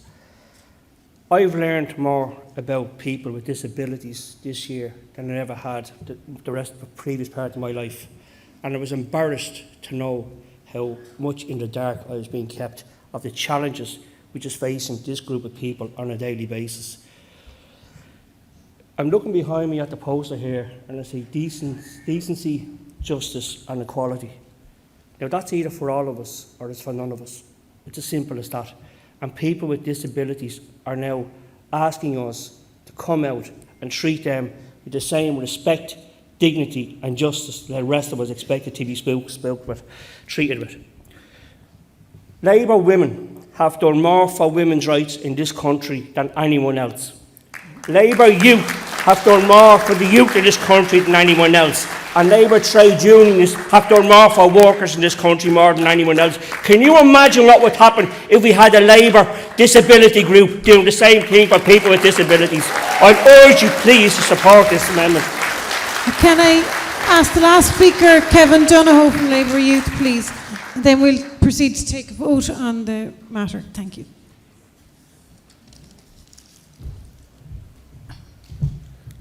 Kevin Donohoe, Labour Youth. I agree with the previous speaker. We should be there to support Labour disabilities when they need it and when they ask for it. And they need it now, and they're asking for it now, and they absolutely will have my support. 13% or 600,000 people in Ireland live with a disability. 1 in 10 adults of working age live with a disability. They are twice as likely to live in consistent poverty and to live below the poverty line. And if we are concerned about management or anything like that, we need only to look at Sarah Dunn, Declan Mina and Jerry Kerr for our answer on how well this will be managed. It is our duty, not just as members of the Irish Labour Party, but as citizens of Ireland, to empower one another, to embolden one another, and to build a brighter future for Ireland. And that is exactly what this motion allows for. This amendment makes the voice of people with disabilities stronger within the party, and it gives them the platform that they need. And if history is anything to go by, having the platform that you need within the Labour Party guarantees a brighter future for the people of Ireland. Please support this motion. Okay, I've just had an indication from the General Secretary that he's going to respond to this.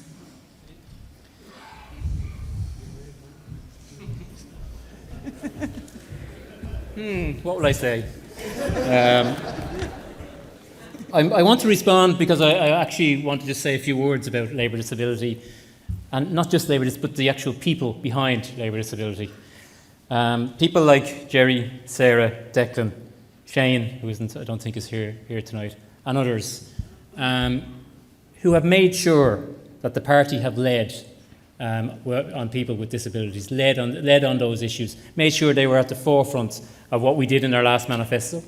I don't know any group that met more to talk about to ensure that something was put in the Labour manifesto on disabilities. So I did want to take this opportunity to say thank you for that. As I think it was Jerry pointed out about our Declan pointed about the accessibility policy that the Labour Party do have, written by Labour Disability. Not written by a General Secretary, written by Labour Disability, the way it should be. It would be remiss, though, of me not to say something about the other subsections, I think, of Labour equality. And I think, to be fair to the Chair of Labour equality, he has a point. There are more than one subsection of Labour equality. We have Labour LGBT. And Labour LGBT, as we know, have done enormous work for this party and for this country. And I want to stand up here and say thank you to them as well. So can I say, I'm supportive of the motion, But it does cause some issues. It does raise some issues within the party because we do have other subsections of labour equality. So I'm very happy to support the motion, but I do look forward to meeting with Labour Disability, LGBT, to discuss how we go in the future, and maybe we'll come back to another conference and sort those issues out at. But I do support the motion. Thank you very much. So I now ask members to vote on this amendment. All those in favour? All those against? That's passed resoundingly. We now move on to the next amendment 1G. Can I have the Clonsilla branch Dublin West to propose this motion, please? Evening conference. I'm Bernard Harbour from the Clonsilla branch, and I'll be very brief. If adopted, the amendment obviously would increase from 8 to 10 the number of executive members elected by this conference. I acknowledge that we've just increased by 1 the number of people on the executive, but I don't think that this increase would, and I take, Jan, your point about the effectiveness of the executive, but I don't think that this would make it particularly unwieldy, but it would give a slight proportionate increase to the representation of the branches and constituencies in this room. Thanks. Okay, thank you very much, Bernard. I don't have anybody indicating to speak on this unless from the floor. Jan is going to respond.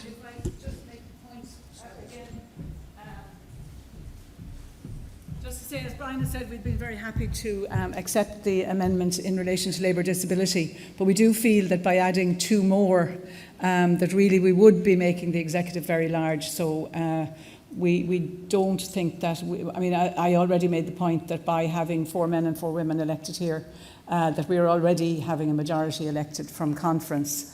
And I would be of the view that having 5 men and 5 women would actually make it a very large executive. Obviously, delegates will make their own decisions, but certainly that would be the view of myself and others in the group. Thank you. Okay, so you've heard the arguments. I now, as there's no other speakers, I'm going to take a vote. So again, your cards ready. All those in favour of motion 1G, please raise your hands. And all those against. So that one falls. So we're sticking with 4 members. 4 plus. Oh, sorry. Yeah, we have to get to the ultimate amended motion discussion. Okay, we'll move on to 1H. So this is proposed by Labour councillors. Can I have the proposer, please? Thank you. Yeah. Sorry, Mary, I thought I was proposing the... Oh, sorry, I beg your pardon. Sorry, I have a hearing loss, so I don't always hear things. Fellow delegates, Sean Whelan from Cal's branch. I feel that we've just dealt with the disability issue. I have a serious sight disability, and I can't read. My agenda's there in a bag that I haven't anybody to support me here tonight from my branch. They'll be here tomorrow morning, so I can't read the agenda. So I don't know what the things are about. Without being too long-winded about the different amendments, maybe you could give us just a little taste of what they're about before they're proposed and seconded. Okay. Because okay. I don't know what I'm voting. Okay, fair enough. Thank you, comrades. Mary Freehill, Rathmines branch, Labour councillor, Dublin City Council, and Vice Chair of the Labour Councillors Association. Comrades and fellow councillors here, I am proposing this amendment. I don't know how many times this evening we've heard equality is at the heart of the Labour Party. Well, I have to tell you that councillors are the poor relation of the Labour Party. We do the work, we're out there, but we do not have the representation that we should have. For example, the Parliamentary Party have 4 members on the Executive Council. Labour councillors have 1 member. And if you consider that even at the best of times we have double the number of members double the number of councillors to TDs. At the moment, we have 5 times the number of councillors. We have 51 councillors. And the very fact that it's suggested that we would only have 1 member in the executive is not right, it's not fair, and it's not just. So therefore, I am asking you, we are all democratically elected members in the state. There are all sorts of commitments about equality in relation to subsidiarity in the Lisbon Treaty, and it's high time that we in the Labour Party gave a fair deal to councillors within the Labour Party, and that we actually have a fair representation on the executive. Therefore, at the moment, as I said, we have 1, and the proposal is that we have 2 members from the Labour Association on the executive, and I'm asking each and every one of you here today to support us in our proposal. As I said, we represent more than the parliamentary party, and yet they have 4 times our representation. Thank you. Thank you. Is there any speakers who wish to make a point on that amendment? Okay, yeah. Sean O'Hargon. Anybody else? While I speak as a former member of unfortunately, as a former member of the Labour Councillors Association. I would strongly support this amendment, and I know that we're slow to expand the size of the executive, but I really do feel that 1 seat is inadequate for the amount of commitment that councillors give to the party and their central role, and in particular their ability to represent constituencies in which there isn't Oireachtas representation. It has always been one of the strengths of Labour councillors that in places like Donegal, in places like Mayo, we have had elected members where we don't have members of the Oireachtas. And I really feel that it would be a considerable addition to the executive to have a second member representing Labour councillors. And I would also hope, that there will be considerably more people looking for one of those 2 positions following the next local elections whenever they take place. Thank you very much. Now Grace Williams wants to make a point on this amendment. Grace, your branch. Yeah, Dublin Ratdown. Dublin Ratdown. Delegates, I wasn't actually planning on speaking on this motion, and I agree with previous speakers about representation on the Executive Board in terms of, I do think there are far too many parliamentary party members sitting on that board. There are 4 of them there. It is a very big board as it is. I'm a former chair of Labour Youth. I've spent time as a member of the Executive Board, and I do believe, I would concur with what John O'Sullivan has said, the larger that board gets, the more ineffective it is in terms of decision making and in terms of being a member-led kind of body. I don't see the benefit necessarily of having an extra seat there. I would maybe say that we could reduce the number of parliamentary party members sitting on it, but that's perhaps a different discussion for a different time. I don't see how adding extra members to this board is going to make it more open or more democratic. The councillors, as it is, already have a very good and very effective voice on that executive board in my experience. And having an extra member there, I don't think would change the power that they have necessarily. So I would urge you to vote down the amendment. Thank you. Okay, thank you very much, Grace. And now Jan is going to respond on the point on this amendment. Yes, I'd like to just very briefly respond. And just to clarify, the Parliamentary Party has 1 TD, 1 senator, and the party leader is on as party leader. We don't have 4. We have 2 representatives, one from the senators, 1 from the TDs, and the party leader is on as party leader. So just to clarify that. And look, the work of councillors and of Labour councillors is absolutely valued, and we do have a very good Labour councillor representative on the executive. But I would reiterate the point that, as Grace has just said, we do have 1 representative from the various groups. We have 1 senator, we have 1 TD, we have 1 party leader. So I think there is an equality issue there. While I do, really value the work of Labour councillors, and I absolutely support what Sean O'Hargan said, that we want to have an awful lot more Labour councillors into the future. But I think the point I made at the beginning about having an effective executive, I think that point does stand. So I just ask you to bear that in mind. Thank you. Okay, thank you very much, Jan. I'm afraid we're going to we're going to proceed now to take the vote for people to have their say. So all those who are in favour of Amendment 1H, please raise your cards. All those against? I'll need tellers here, definitely, yeah, please. So can you do that again? And wait a second, just wait. You're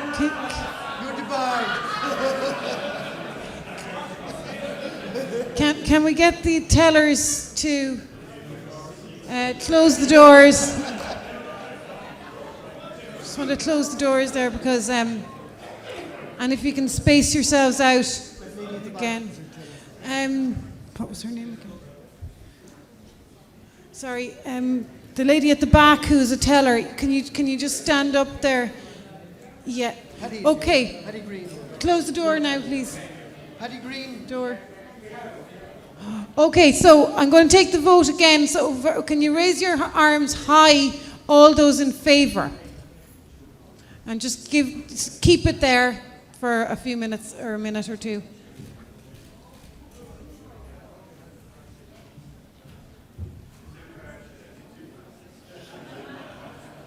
Somebody behind the TV screen might emerge.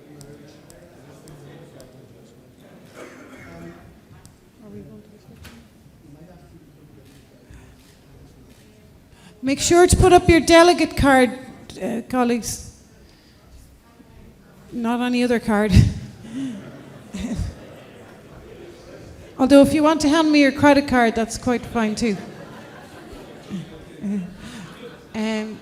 Okay, have we got that one? No, okay. Keep your hand up.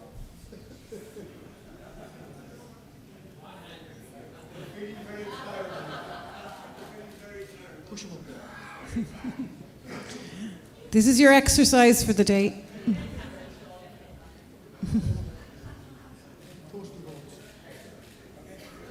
Okay. Now, can I just put your hands down, and all those who are against the motion, the amendment?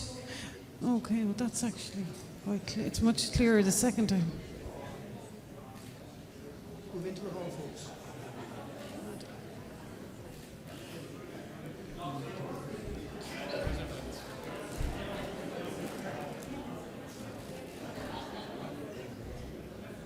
Don't get to look this way as well.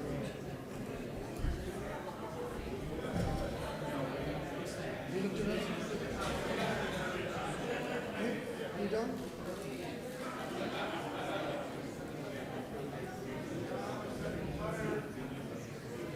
Keep your hands up.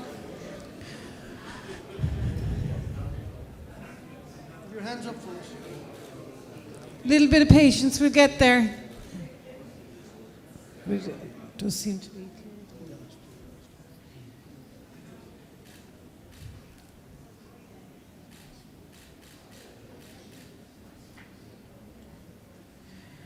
Okay.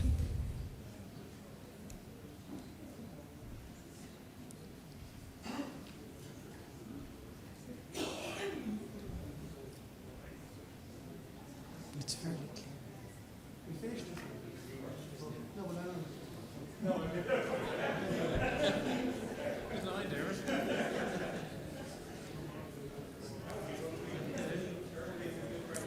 Okay, have we got a result? We there yet? So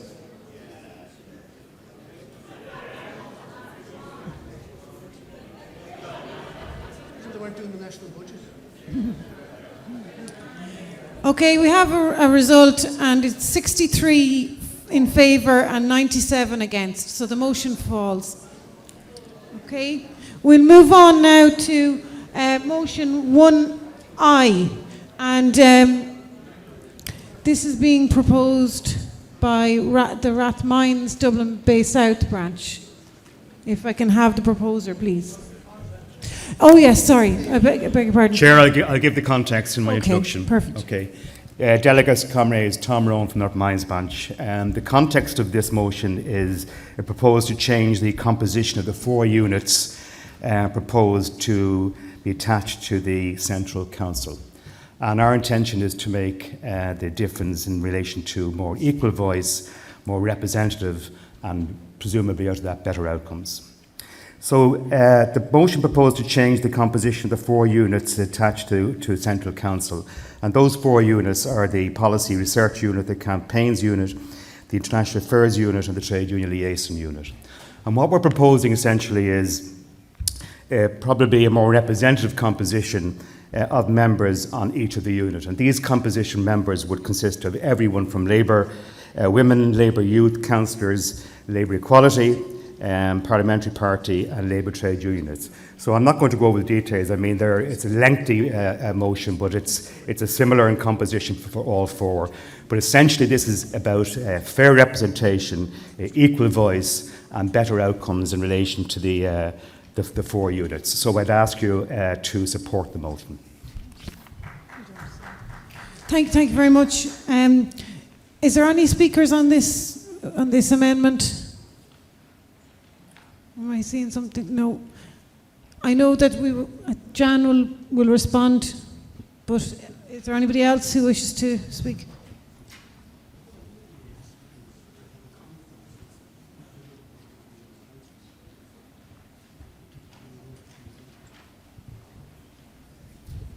No, there's no other speakers, so just giving Jan a second to prepare herself there.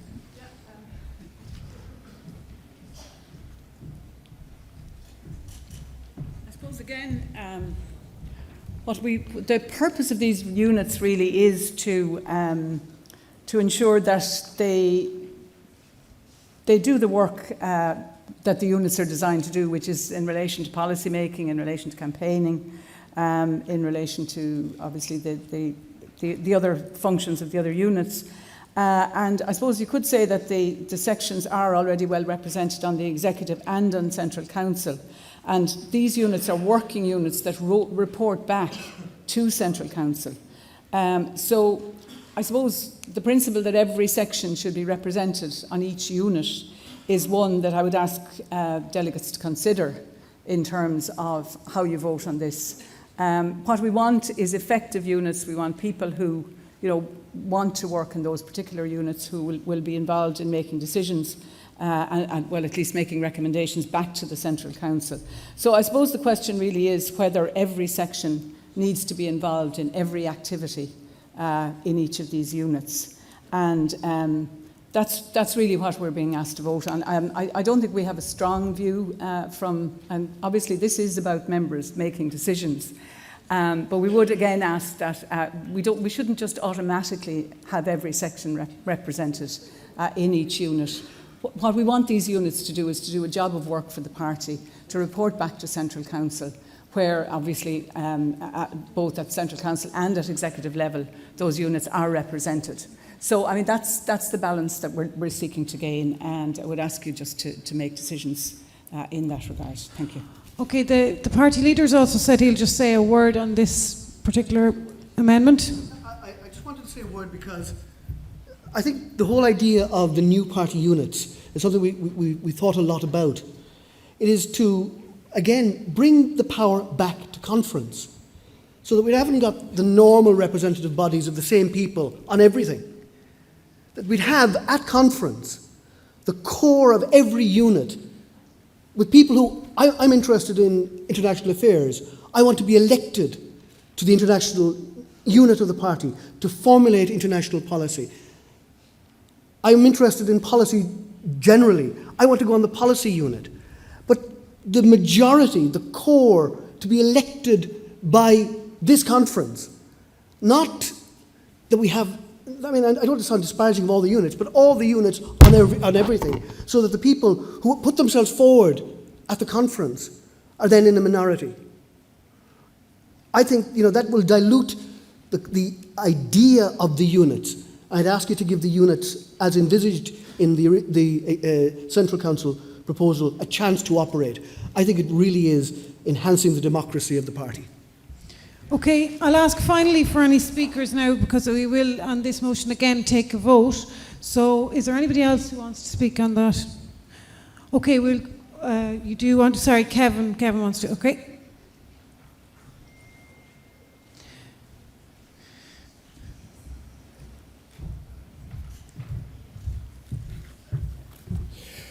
Well, I sincerely welcome the new constitution and especially that new preamble. I'm somewhat disappointed to see that the already powerful parts of the party will seek to appoint the vast majority to these elected unions. I think that after 5 years of top-down decision-making, it is time to put the power of the decisions of the party into the hands of its members. And I think that for groups like Labour Youth, Labour Women, Labour Equality and now Labour Disabilities, it is very important to have those voices represented. And I think that they need to have a vote on these individual units. And I think that it's somewhat disappointing that a vote has been given to one of the sections, Labour trade unions, and not extended or enfranchised to other sections. And I think that says a lot about, I suppose, how seriously we are taken sometimes when it comes to these things. I would absolutely encourage you to vote for this. Labour Women, Labour Youth, Labour Disabilities represent significant parts of the party, significant parts of the country, and it is absolutely crucial to have their voices represented on these individual units. Thank you. Okay. I now have an indication from the General Secretary who wants to come in on this debate.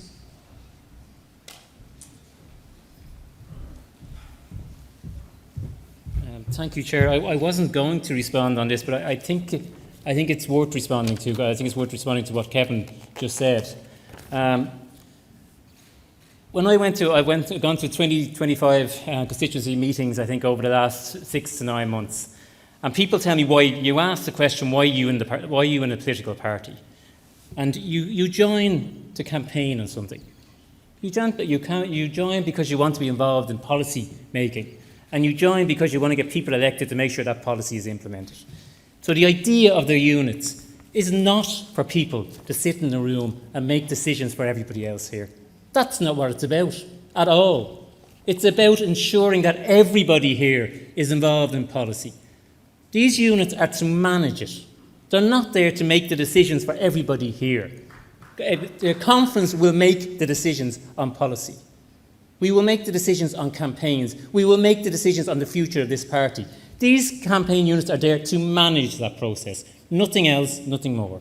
So anybody from Labour trade unions, anybody from Labour Youth, Labour Women who wants to be involved in that, absolutely, very welcome. Anybody else here that isn't a member of any of those sections are very welcome to be involved and very much encouraged to be involved. There is a reason on the Labour trade union. That's really the reason I wanted to speak on it. We do have a complete change in the Constitution in relation to the union affiliation. And that's why the Labour Trade Union section has been set up in the way it's been set up. And there's a Labour Trade Union on that section. That's the reason for this. As I said, I wasn't going to speak on this, but this is by no means a top-down. All we want to do with this Constitution, with your Constitution, is to change the rules to ensure that it's bottom-up. And I'd urge you to actually just to take that into mind when you vote. Thanks.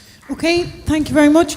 We will now take the vote, so if you can raise your hands, all those in favour of the amendment. All those against? Okay, so the amendment is defeated. Okay, we'll move then to the next one, which is 1J, which is being proposed by Ross Conley Greystone's branch, Wicklow East, Carlow. I don't know if there's a proposer. Yeah, on the way. Okay, no problem. Oh, sorry, let me just check. I'm sorry, I beg your pardon. This one brings us back to the complicated Standing Orders Committee report number 2. So, sorry, just bear with me 1 second. The fact that we now have rejected 1I means that Amendment 1J falls. So that amendment...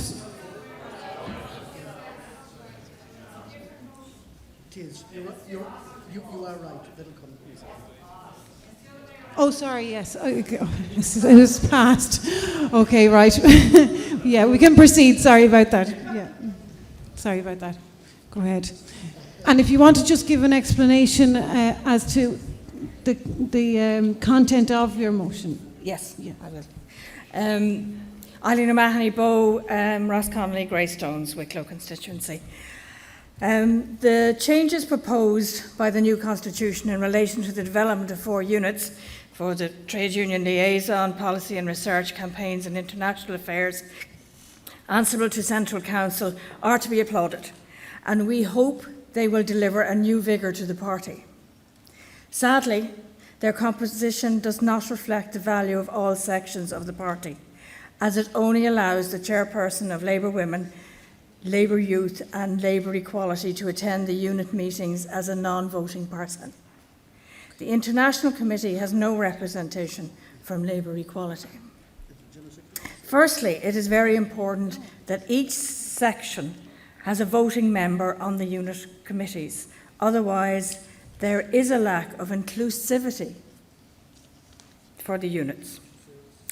Each section represents an important group of people in the country.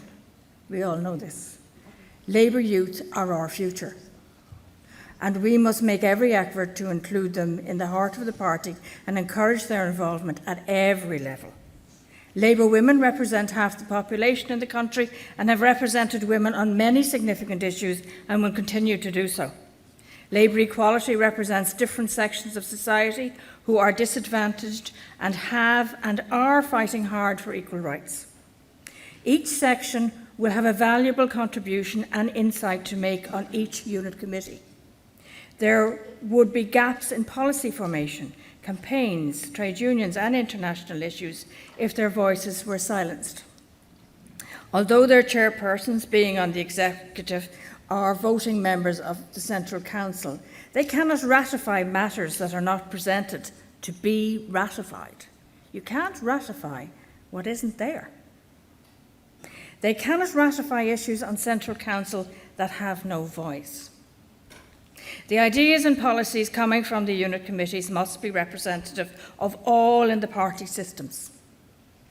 Then, and only then, will the new developments under the proposed constitution be viewed as fully inclusive. Secondly, the chairperson would have to make a very large commitment to attend all these meetings as well as other commitments. This may be unmanageable for most people, maybe not for many, but many people I know it would be. Therefore, we are recommending that the wording would change, that a representative of each section would be a voting member on each unit committee. This may be a chairperson or someone elected by the section to attend that unit committee.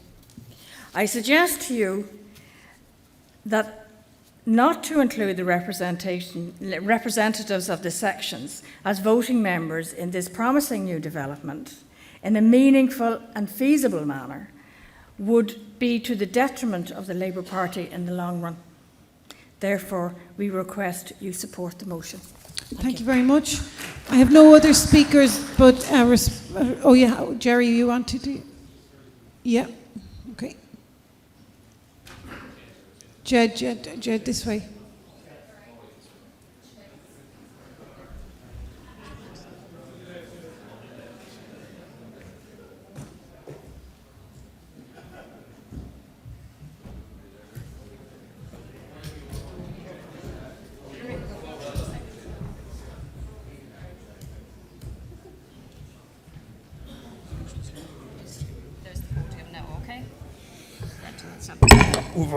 Thanks, folks. There seems, correct me if I'm wrong now, Lorraine, but there seems to be two parts to it. One, that you have a representative instead of a chair. Now, let's be practical about this. You saw our chairperson, Mick. He's an amazing person. There's no way he can go to 5 different committee meetings like that. We have to get a representative to support him. To do that would mean just it wasn't feasible. So I am asking you, please, to support a representative from the section, even if it is deemed ex officio and doesn't have a vote, that at least we can make sure of that. So we'll have practical democracy there.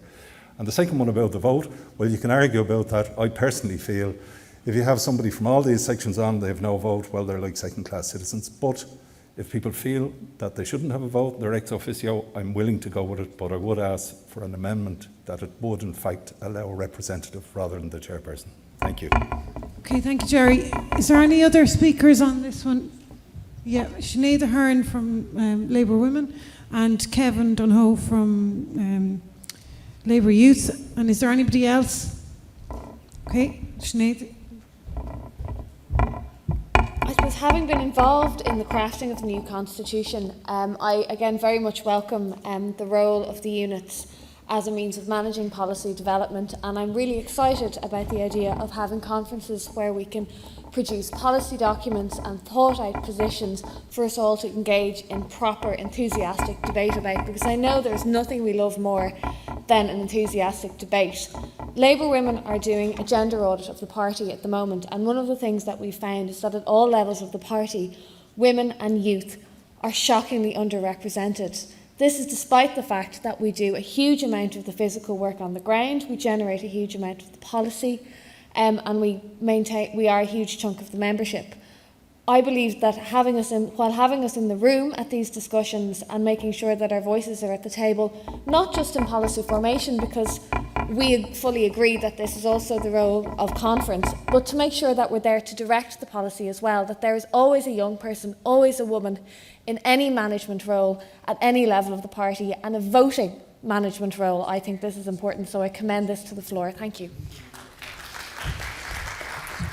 Kevin was next, please.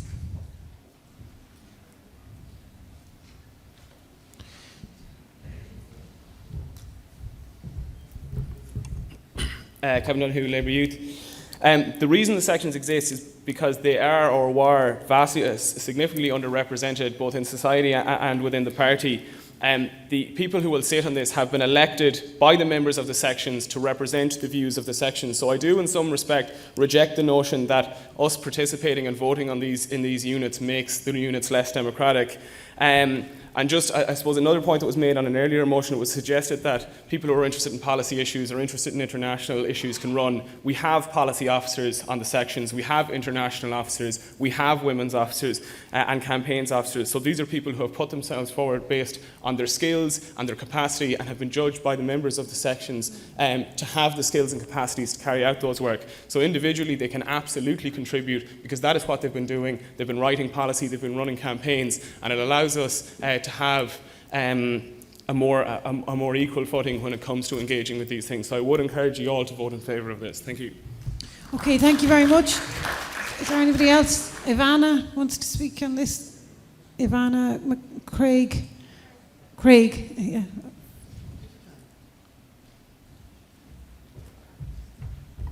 Sorry, just coming in there a little bit late. I'm a little bit afraid that people are getting this motion confused with the motion before. This one isn't taking away the people who will be elected at conference to sit on all of these units. It's just making sure that a representative of each of the units, who in most cases would be under the new constitution allowed to be there anyway, will now be allowed to vote. They would be in the room, but under so it's just changing something slightly. It's not getting rid of the elected people from the conference floor as the previous one which fell was. So just to make that clear to everyone. Thanks. Okay. Now, there's a response now, I think, from the General Secretary, or is it from Jan? One or the other. They haven't decided. Oh, looks like me.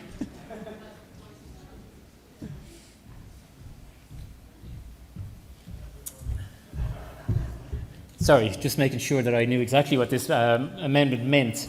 To me, this amendment means that the sections who are already entitled to attend and encouraged, obviously, to attend the different units, the only difference this makes is that they will have a vote. And I don't think anybody in the room is going to say no to anybody having a vote on it. Or a representative. If people can't make it and somebody else is going to represent them from that unit, I don't think anybody in the room is going to actually, say no to that, but that's obviously up to you to decide. But can I just say, just on what the units are about, this is where we decide policy. At conference, the policy unit, for example, will report to Central Council. They will discuss issues like we're going to discuss tomorrow morning on the future of work and the greening of Ireland. Scoping papers, that's what they will bring to conference, for conference to decide what the policy is. So do I imagine there's going to be too many votes to this? I sincerely hope not, because we get down to the level where we're going to vote in a small room to decide what comes to conference, and then we do have a difficulty. I have no problem with the sections having a vote at these committees, but I hope those votes don't happen too often. Thank you. Okay, So we'll now take the vote on that amendment. So can I have all those in favour and all those against? So that one's passed. Okay. We'll move on to 1K, which is proposed by the Clare Constituency Council.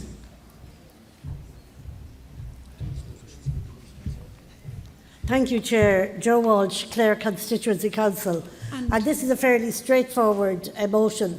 This motion is asking you to agree that the party leadership may become from members, not just from members of the Oireachtas. And this motion was passed at our AGM in Clare last year, following what was a debacle around Labour Party leadership, following the body blow we got in the general election. And, you know, it was a pretty severe body blow. It was a body blow for all of us, individually and as a party. But it's one I believe we're going to recover from. And I'd just like to say here that in Clare, we're quite happy with the leadership of the Labour Party that ensued from that debacle. We're quite happy. This is not about Brendan Howlin, but this is really about democracy. The only problem I have about Brendan Howlin is that he spoke too early tonight and we missed him. The agenda, he didn't stick to the agenda. By the time we got here from Ennis, anyway, he had finished speaking. But this is a serious motion, and it's one that we feel very seriously about. There will be times in the future when we have a lot of people who are members of the Oireachtas and who are entitled to be voted upon for party leader. And there may be times when we don't have too many, you know. But whether or not, I think it's another coming of age for us. You know, for us to look at this quite seriously. It's something that would add yet another level of representation. And this, we're talking about the extension of democracy here within this great and proud party of ours. You know, it's not necessarily so that it should not be a member of Oireachtas who is elected as the Labour Party leader, but it could happen. And this is what I want you to vote for here to support this motion. Thank you very much. Okay, thank you. I have no speakers indicating unless from the floor. Jerry, okay. Jerry Carr. Oh, sorry, Mick McLaughlin. Mick Sweeney.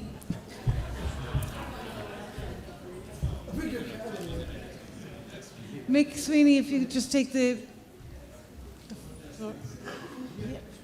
Go ahead. Good evening, comrades. Mick Sweeney, Hoath, Sutton Branch, Dublin Bay North. I understand, I suppose, the thinking behind the amendment, but I'm afraid I'd have to disagree with it strongly, because it puts the party into a situation where a party leader will not be marking other party leaders in the forums of power that matters. So while it may be, you know, sounds wonderful, I'd like to run myself.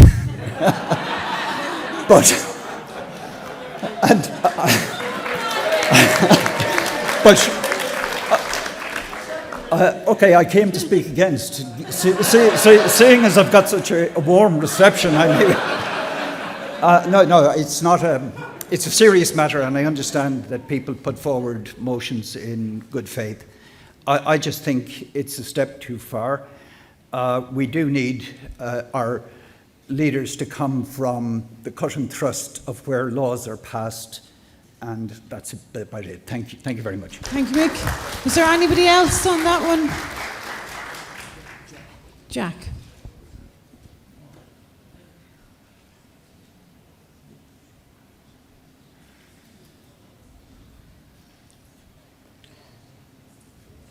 Jack Walsh, I don't know what your branch is. James Connolly, Waterford. Chairman, delegates, I come to bury Caesar. No, I think the concept of what people are asking for here is very nice, but I think that role can be done to a fair extent, and we've had fine examples of Labour Party chairpersons fulfilling a role that ties hand in hand to the party leader. We live in a parliamentary democracy, and we have to have a recognised spokesman across the Dáil to be able to speak on all our behalves, and we have to trust the people that are in there. And it's not equality. We've had a good debate on it, and a lot of the sentiment is, I just wonder, do we trust each other at all? Like, if someone is speaking on behalf of the Labour Party, they have my support, you know, and I think we should kind of get a bit of common sense into what we want to achieve. With the whole world to take on, we shouldn't be marking one another. Thank you. Okay, so I'll take a vote now, unless there's anybody else there. No. Okay. Oh, sorry, Jan is going to respond.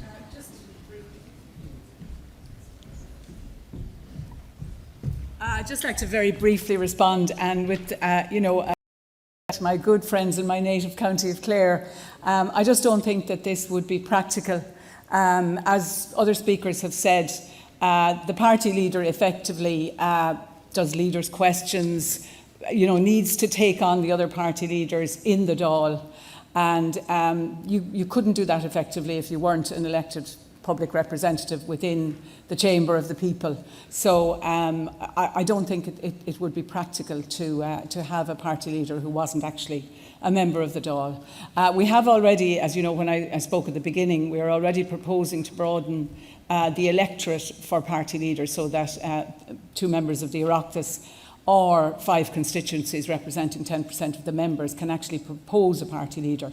But we believe the party leader does have to be a member of the Dáil. So unfortunately, on behalf of the group, I won't be able to support the amendment. Thank you. Okay, so I'll go to the vote then. For 1K, all those in favour of the amendment? All those against? Okay, that one falls. Moving on to 1L in relation to gender balance. This is from Labour Women. If I can have the proposer, Grace Williams. Grace Williams, Dublin Rathdown, and a Labour Women executive member. Before I get into the nitty-gritty of what the amendment actually says, and I will, in the room who maybe hasn't seen it, I will start off by women in this country. We've done a lot of work on abortion rights, for example, or even looking at pushing gender quotas in the last number of years, and even internally in our party, making sure that we have a certain number of women sitting on our executive board, that we have women in positions of power who can make the difference. And I would like to commend the Labour Party and the work done by our activists in achieving that. But going forward on this amendment to the Constitution, the amendment, for anyone who hasn't read it, is saying that we would propose a 30% gender quota on constituency council executives for women, and at least 30% women and at least 30% executive level. And that is to ensure that we have women in positions of power at every single level within this party. We have a gender quota of running, participating.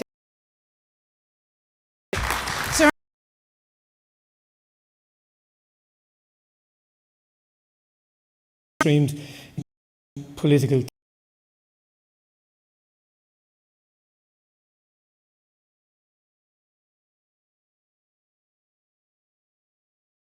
active in the party at all, and I would be very slow about this level of micromanagement.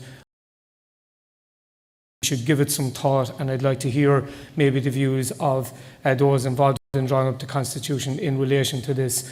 And, could I also just say, I think from not back at Cork in 1987 when we were shutting the doors every 5 minutes, but I'm glad to see that there's a stronger element of people being listened to and more democracy on the floor of conference again. Okay, thank you. And Emma Golding now wants to speak, but we'll just bear a minute. Yeah, no problem.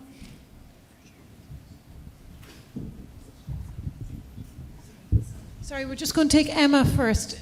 Oh, sorry. Yeah.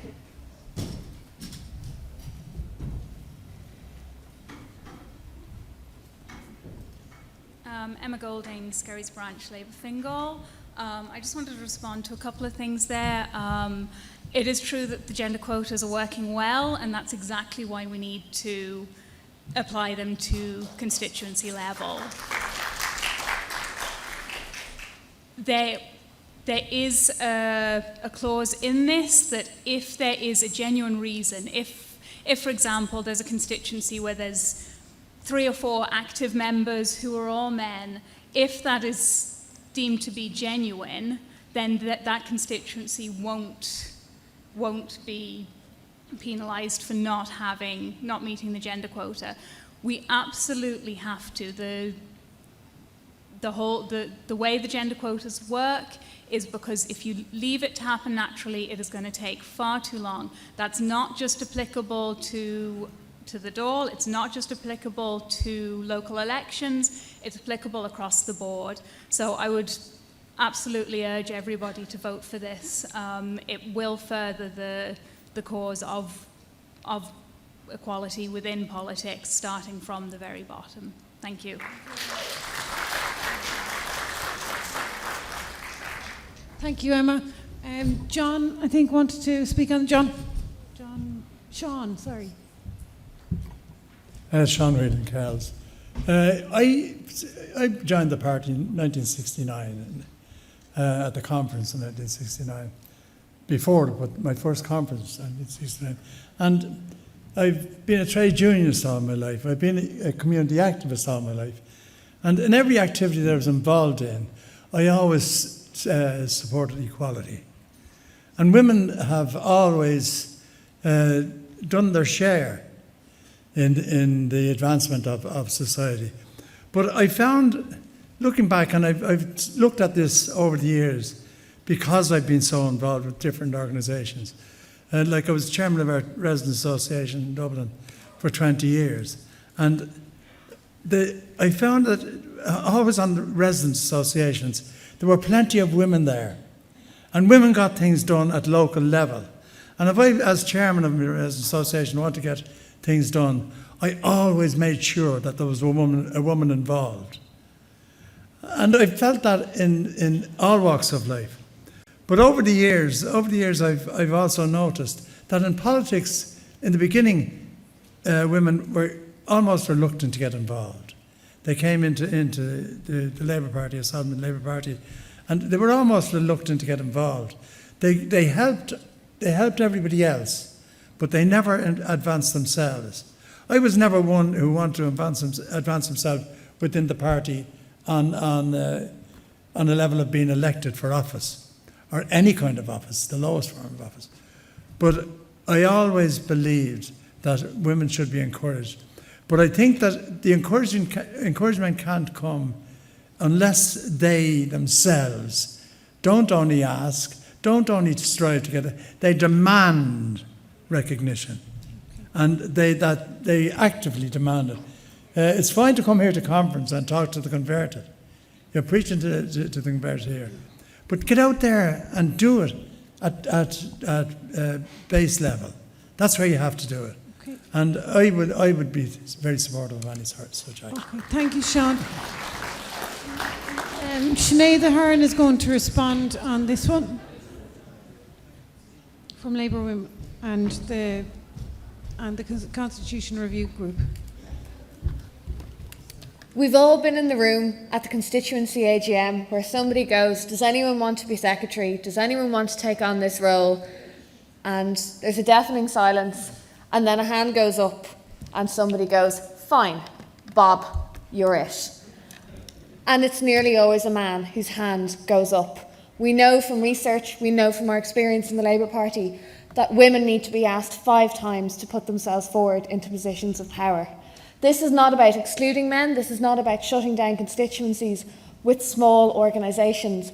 This is about making sure that when a woman joins the Labour Party, and it can be really clicky when you go into a branch meeting or a constituency meeting for the first time, and somebody goes, does anyone want to be secretary? And you don't know anyone, and you don't know what the job involves, and you stay quiet. And it goes on and on and on, and that's why there aren't women in leadership levels.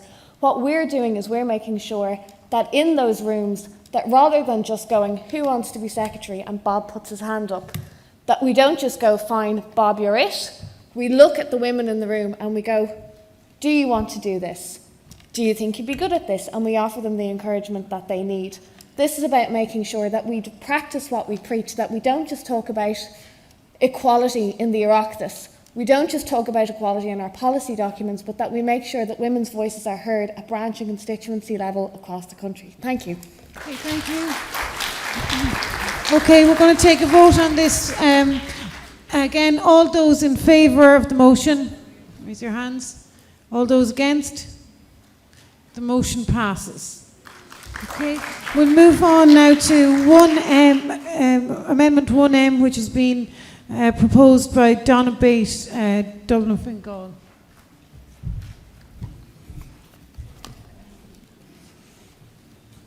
Tony McDermott, Donna Bate Branch, Dublin Fingal. Proposing motion 1M to the draft party constitution. Just so that we're all clear, this amendment would reinstate the entitlement of branches to submit motions and amendments to the party conference agenda. In other words, I'm standing for the status quo. In this situation, the Constitution Review Group are making the changes, or proposing the changes. Delegates, this could well be the last party conference that a branch delegate can stand at this rostrum and propose a motion or an amendment formulated and approved solely by his or her branch. That would be the effect of rejecting this amendment.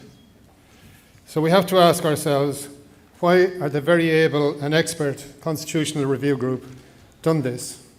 And I mean that, they are able and are expert, and they've done a great job, generally. This came as a big surprise to me, came out of the blue. Why have they proposed that branches should no longer be empowered to submit motions to conference in their own right?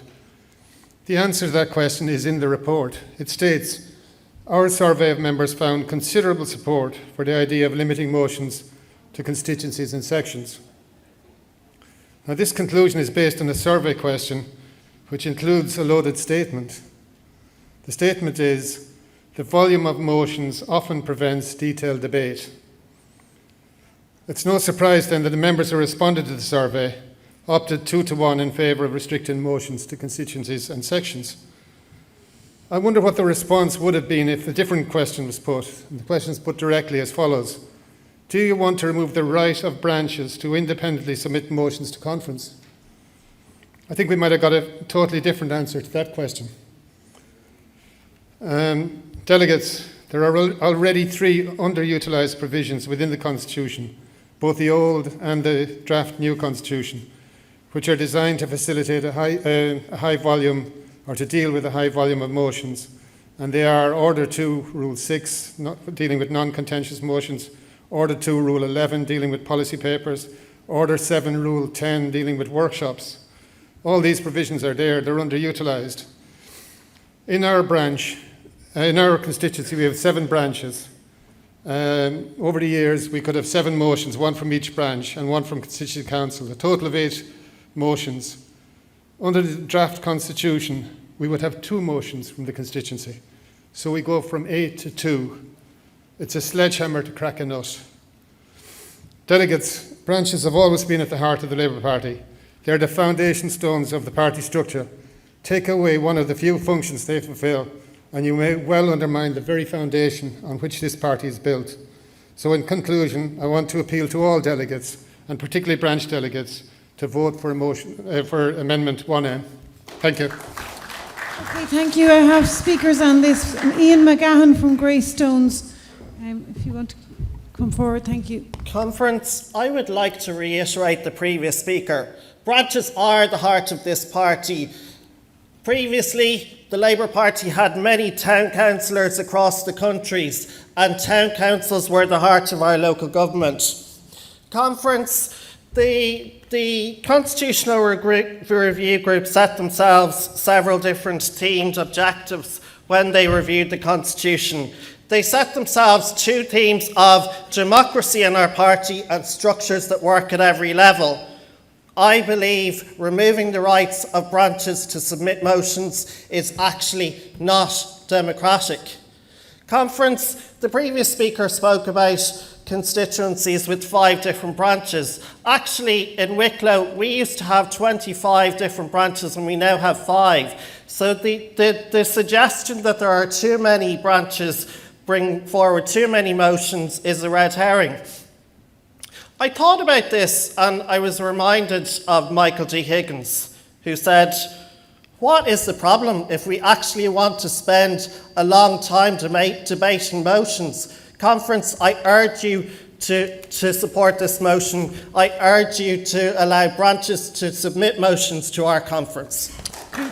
Thank you. I have Brendan Ryan, TD from Skerries, to also speak on the motion in favour of the amendment. Thank you, Chair. Brendan Ryan, Skerries Branch, Dublin, Fingal. I'm speaking in support of the amendment from my colleague in the Donabate branch. We hadn't spoken about it at all until we came here today, but we're on the same page. I believe it would be a mistake to eliminate the entitlement of branches to put forward motions in their own right.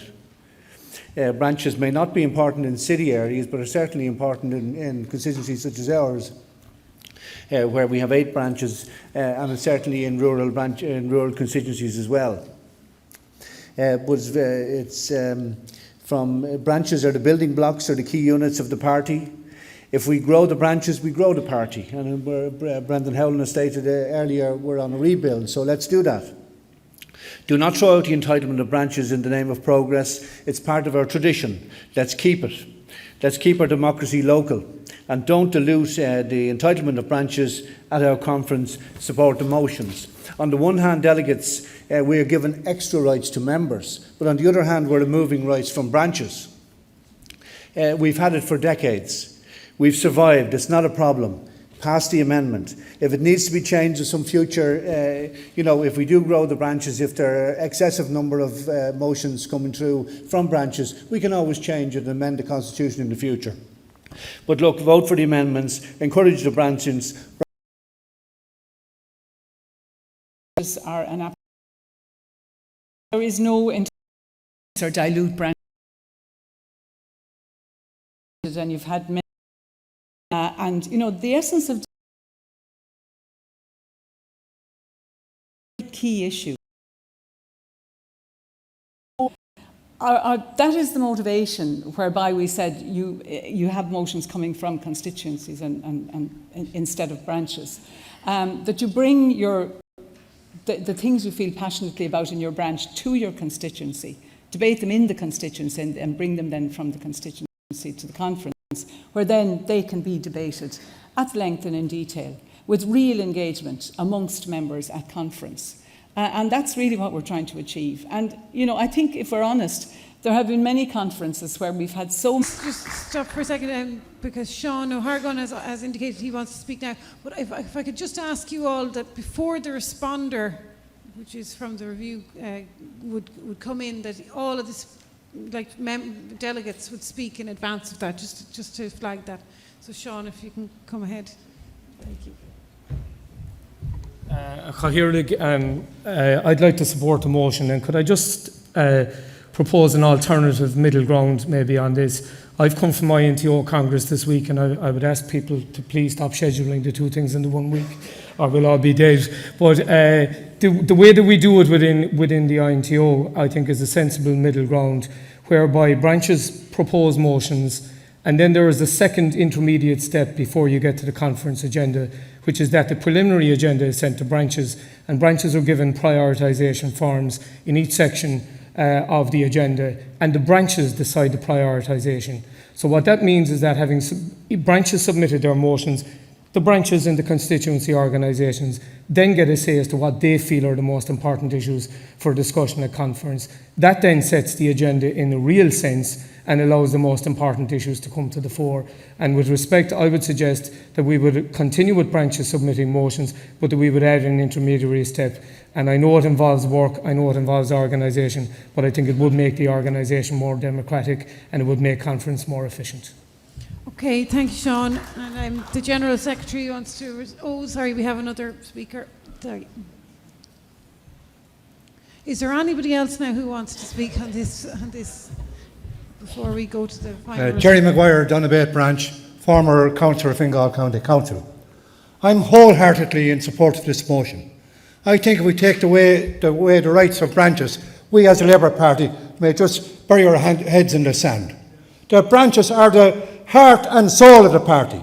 And I don't, whatever Jan says, because the volume of business coming in here may be too cumbersome, or that there are more important issues to be debated. The branches' views are most important and need to be debated, no matter how long it takes. I've seen, even previously, if there were too many motions, where they may have been referred back to the Administrative Council or the Executive Council, and there would be a response at some stage if the conference time does not enable it to debate at the conference.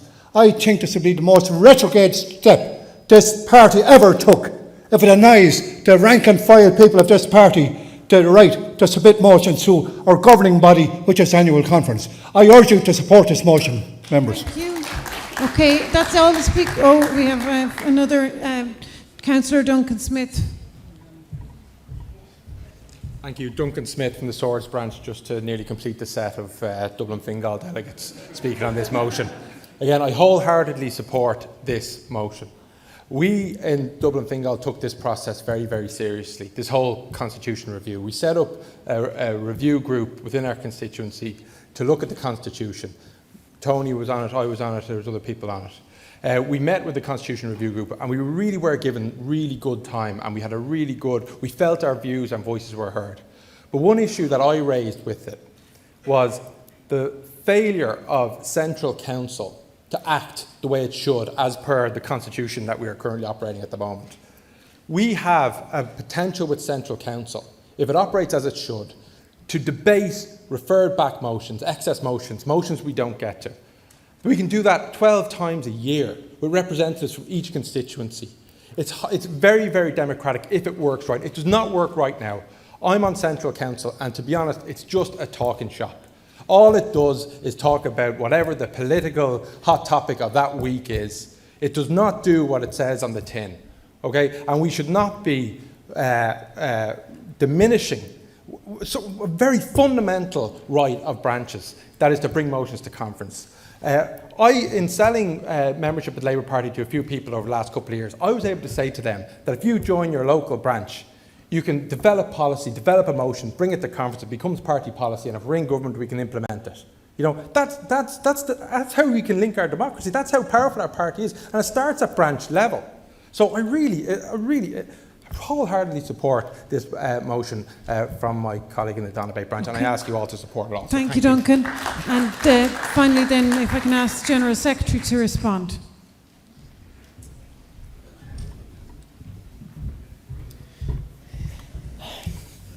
Didn't quite hear that. Just a couple of things, to be honest. To put this in a little perspective, and it's great to see the passion in the room. Once again, this is what conference is about. Passionate speakers arguing their case at conference, and we'll vote on it at the end. And whatever the vote is, it'll be accepted and implemented. But just to put a couple of practical things. We have had conferences where we've had 140 odd motions, where we referred back 20 or 30 motions because we ran out of time at the end. And many phone calls I've taken from members, from branches, from constituencies giving out murder over that. We are going to debate 20 motions tomorrow between, say, 9:30 and 11:15 on health and housing. Every one of them absolutely important. But we're going to do 20 in that hour and a bit. And there is no way we can debate them properly, in my view, in that time frame. Yes, we can stay here we will stay here for the weekend, but we're not going to stay here for the week. We have tried, and going around the constituencies again, you've heard, and the members have come back to say, you know what, we want conference to go back to actually debating things, to actually having a discussion on policy, and to actually passing the policy, having a real discussion on policy, not somebody standing, I move this, or can you move that, and you've got 2 minutes, as Jan said, the light flashes and off you go. We're going to discuss 2 policy papers tomorrow, scoping papers, in 2 hours, which have come from the Policy Committee and come from the Central Council. They are the things, in my view, that we should be doing, spending time at conference, debating the issues, debating the real issues, and actually really debating them. As I said, 20 motions tomorrow in an hour and a bit. We're going to run out of time tomorrow morning. And we've only 90 motions this time. We had 140 or something at the last conference. That's the reason. This isn't about restricting branches. This is about actually making the party more democratic, allowing more people in actually to debate the issues at conference and to allow those decisions to be taken. So I just wanted to put that on the record. This is absolutely not about any restriction on any member. This isn't about the sections. This is about every individual member being able to get up at conference and have their time to speak on a motion that's important to them. Thank you. Okay, thank you very much. Okay, and after that full debate, we will now take a vote. So your cards ready, please. All those in favour of Amendment 1M? All those against? So the motion is carried. Okay. We'll move then to 1N, which has been proposed by Wicklow East Carlow Constituency Council and would have the effect of allowing subsections to submit motions to party conference. Ian McGahan will propose. Conference delegates.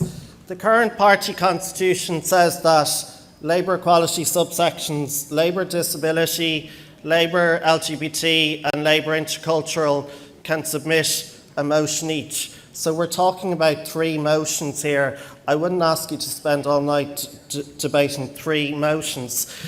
Conference delegates, we saw fine examples here earlier on of where disabled people showed their voice, came to this conference and spoke for disability issues.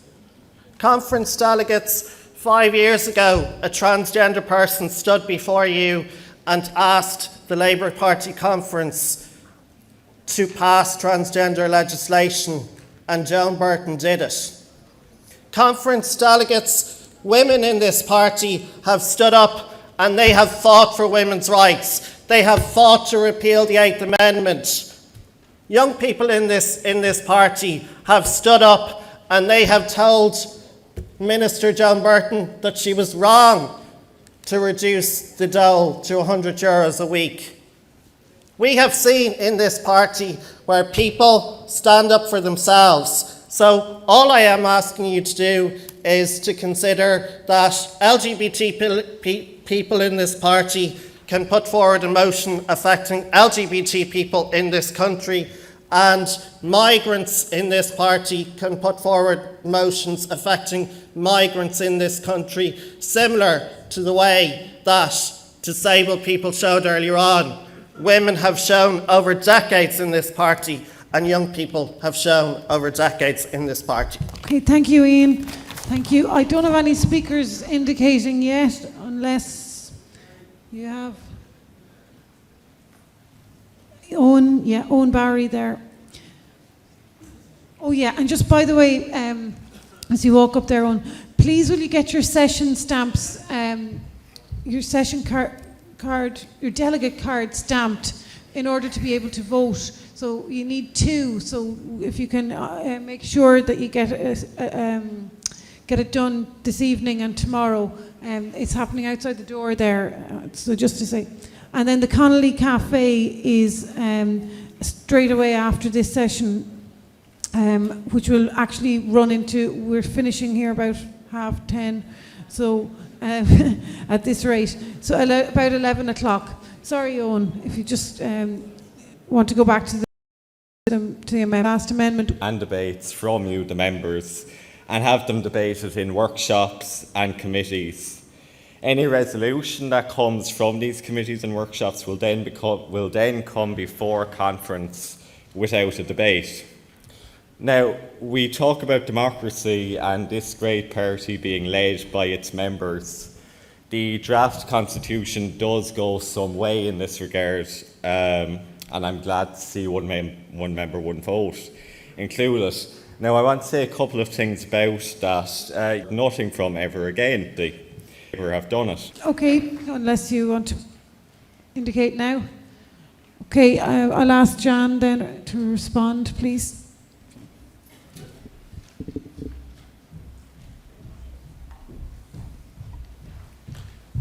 Well, I suppose my response is that this is not a change that we're proposing to make. This is already in the Constitution, so we're not proposing to change anything that isn't already there. And just to make the point as well that the Conference Arrangements Committee will now actually have a majority of people who are elected at conference. So I don't see any reason to change this arrangement, which has been there, whereby you have discussion and then that is brought for consideration here. So we would suggest that we leave it. To be quite honest, we hadn't given it much consideration because it isn't something that we're proposing as something new. But we would suggest that we leave that as is in the Constitution. Thank you. Okay, unless there's any speakers, then I'm going to take the last vote on the amendment. So for 1-0, all those in favour of the amendment? All those against? Okay, thank you very much, colleagues. Now, that's defeated. That means that we now have to vote on motion 1 as amended by all of the decisions that we have taken. I think we have debated very thoroughly. If there are speakers who wish to make any last comment on the motion as amended, but otherwise I would propose to just put the motion as amended for a final vote. Is that agreeable? Okay, all those in favour of the motion as amended? All those against? Okay, it's passed as amended. Thank you very much for your cooperation with that debate. We're not finished yet. We now have to get on to some of the substantive motions that on ordinary business, on internal affairs from the branches that were submitted. So I'm moving now to motion 2 from the Fairview and District Branch, Dublin Bay North. Do I have a proposer? Fiona Dunn.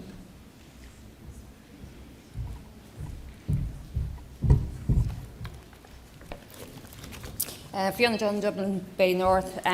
Comrades, moving motion 2. This motion is about the future. The motivation behind it is to assist in the process of rebuilding our party, developing our public representatives and renewing our strategies for the future. We wish to firstly acknowledge the many loyal and committed individuals who work and continue to work hard for the party. This is not about disregarding anyone's commitment, capacity or expertise. We need the skills and expertise of all our members to rebuild. What this motion wishes to do is to give our public representatives and our councillors the space and the platform to grow their profile and their recognition with the electorate. We have an immense talent bank of local councillors, TDs and senators, and it's crucial that we utilise our councillors as best we can to raise the profile of the party.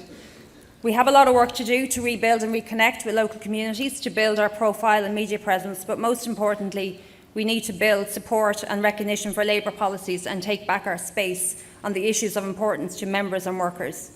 We need to push forward and develop the profile of our local councillors by providing each with a clear portfolio for the development and that of the party. This is to ensure that they are given the opportunity to build their political experience and grow into the TDs and senators we hope many of our councillors will become for the future. We want to ensure those elected on behalf of their constituents and the party are assigned areas on which they can become party spokespersons. Coming through such brutal elections of 2014, it would be a waste of talent and opportunity not to have them front and centre of political debate on a regular basis and to develop a stronger public persona and expertise. I ask you to move this motion. Thank you. Okay, thank you very much. And the next speaker is Alan Scott from the same constituency, Dublin Bay North. Thank you, Chair. I just want to formally second the motion and perhaps to add to that we are in the unfortunate position after the last election of having our public representatives, from the point of view of the Oireachtas, severely depleted. But I think that we have, and we have within the party, a very strong set of councillors who are well able and capable to represent the party in many fields. And I think that what we should be doing is we should be showing the breadth and the experience of the people that we have who remain public representatives within the Labour Party when you count the councillors, and give them an opportunity to perform and to give the Labour Party the impression, the people who support the Labour Party, the impression that there is a wealth of experience behind the Labour Party, which could be better employed by re-electing them, hopefully re-electing them the Oireachtas the next time around. Okay. So I really would commend this motion and second it. Thank you. Aideen Carberry wants to speak as well on this. Thank you. Thank you very much, Chair. Comrades, first of all, Aideen Carberry from the Rathfarnham branch of Dublin South West. I wanted to speak on this motion today because, to be honest, I have done my fair bit of cribbing and moaning about us perhaps not pushing forward some of the young talent that we have in the party, and thought it would be hypocritical if I let this motion pass without saying something on it. Just to say, we all remember, I suppose, the difficulties that we had in the local elections of 2014.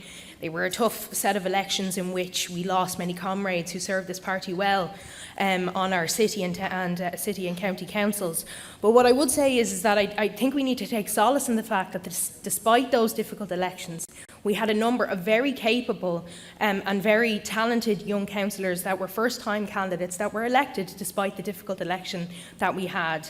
And I think it would be a shame for us to perhaps not put those people forward as a new, fresh face to the party. If we're to be serious about, hashtag Labour Rebuild, I think we need to be talking about pushing forward those people who can offer us a skill base and a knowledge base in niche areas that perhaps our senior spokespersons can't at this moment. So I'd like to commend this motion to conference, and I hope people would support it as well. Thank you very much, Aideen. And the party leader, Brendan Howlin, wants to speak on this motion as well. Brendan Howlin, Wexford Town Branch. I think it's a very good motion. It's something that I certainly intended to do in any event. The whole idea of having early candidate selection, new candidates in the field, we certainly want to give them a profile. Obviously, we need to have a core of spokespeople in the Dáil to put down parliamentary questions, to keep ministers accountable. But to supplement and support that, it would certainly be my very strong intention across the country to ensure that we give a role to councillors and even non-councillors who may be future candidates for the party, to be spokesmen for the party. It is my intention that they would be invited to parliamentary meetings when we're on away days and so on, and to be fully involved. I said at the beginning that we need to look well beyond the dozen people we now have in the Oireachtas. The 50 councillors we have are a very important additional base to that, and the new candidates we'd select, who are not councillors in some instances, will add to that as well. So I certainly will support this motion. Okay, thank you. So we'll now just move to the vote on that. Yeah, we'll move to the vote on. We'll vote each as we did with the amendments. Yeah, we'll just vote each time. So all those in favour, all those against. Sorry, I feel like I've been talking an awful lot this evening. As Social Democrats and Democratic Socialists, we're no strangers to incremental change, but sometimes incremental change isn't good enough. Sometimes it's just a little bit too slow. In the near 100-year history of the Irish state before the last Labour Fine Gael government, women's representation in the Houses of the Oireachtas didn't rise above 16%. Women's representation in Cabinet scarcely improved from when Markievicz was appointed Minister for Labour in 1919. Only 2.5 years ago, Fine Gael, in a cabinet reshuffle, managed to appoint not a single woman amongst 9 junior minister appointments. Quotas are necessary. There has been since the Labour government brought in 30% gender quota for the last general election, there has been the single biggest increase in women's representation in the Houses of the Oireachtas. Quotas are effective.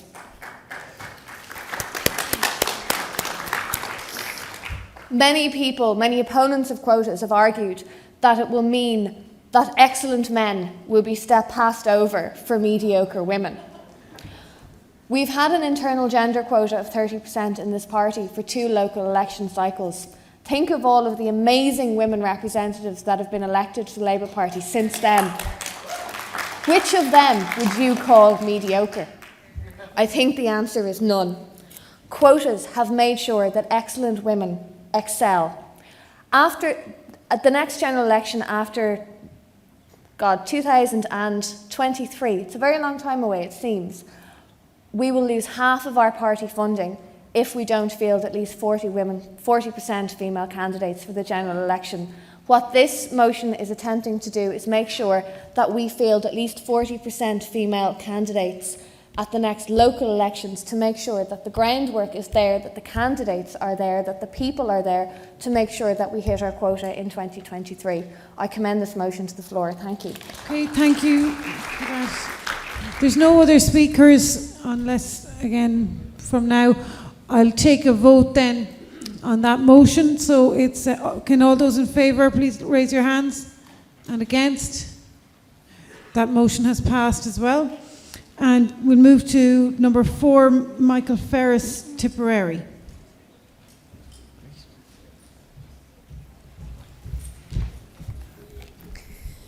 Comrades, I've been asked to propose this motion. I'm Sarah Zahn and the Tipperary constituency. Basically, it's quite straightforward. All we're asking is that a brief, clear mission statement of what the Labour Party stands for can be made and sent to everybody.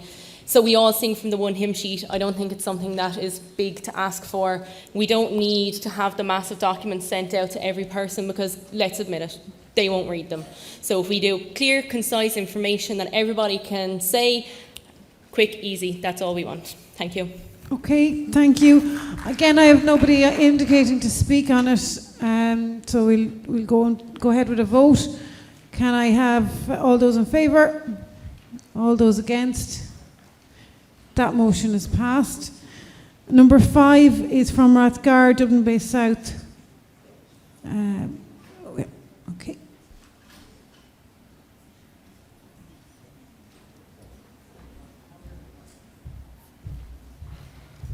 Chair, Comrades Brian Brennan, Labour Rathgar. This motion is about the context in which the Labour Party is being rebuilt. A short time ago, I had the pleasure to visit the Ebro River in northern Spain, the site of one of the key battles of the Spanish Civil War, when the Spanish Republic stood alone against fascism and totalitarianism. Once again, that same right is on the march in Europe. Its target is the very socialist values that form the basis of our European social democratic system. And its means are the same. The populist politics used in the dark days of the rise of fascism and the horrors of the Second World War. Their objective is clear. It's the democratic voice that stands unique in the face of global capital as the voice of the global citizen. At the heart of our social democracy is the interaction of political pluralism that recognises and gives equal respect, for example, to all the traditions on this island. A social pluralism which is founded on gender rights, on workers' rights, and on the right of workers to organise. And an economic pluralism that recognises the variety that does exist in the means of distribution, production, and exchange. If we are to be successful in building the Labour Party, in rebuilding the Labour Party, and that success is there, it has to be part of that much broader rebuilding programme. It must be part of the rejuvenation and rebuilding of European social democracy. And in rebuilding that, our approach is that we must confront populism with the pluralism that is the heart of Labour. We must confront it in every area and every country that it occurs, but we must fight it on a broad European basis. We cannot build Labour in isolation from our broader efforts to rebuild European social democracy. Okay. Once more, the stakes are high. Once more, Labour stands on the Ebro River. Once more, the future of a political... Very much. Deserves, because we speak of populism and the fear related particularly to migration and changes in work, which are being attributed in many cases falsely to migration. And what we need to do is to pay attention as a party about how and where we go about confronting it and how electorally we confront it so that we retain the support of ordinary working people of all types and of all shapes and of all ages and in all of our communities, because we're all hearing bits of it on the doorstep. And the fact that we've nobody overtly advertising within this country yet the kind of populism and racism which I saw for first hand when I campaigned against Trump in the States doesn't mean that we should be in any way complacent or ignorant of the fact that we are facing it. So I thank you for the support for the motion. Thank you. Jeremy, if you come forward, please. Yeah. Jeremy Holton.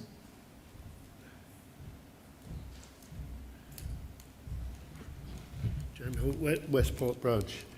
In our enthusiasm to pass Amendment 1A, we overlooked the reference to the European project as 1C fell.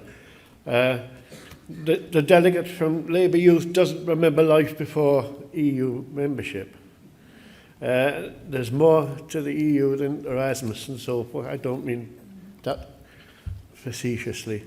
But the day before yesterday, I was in Auschwitz with my 16-year-old granddaughter.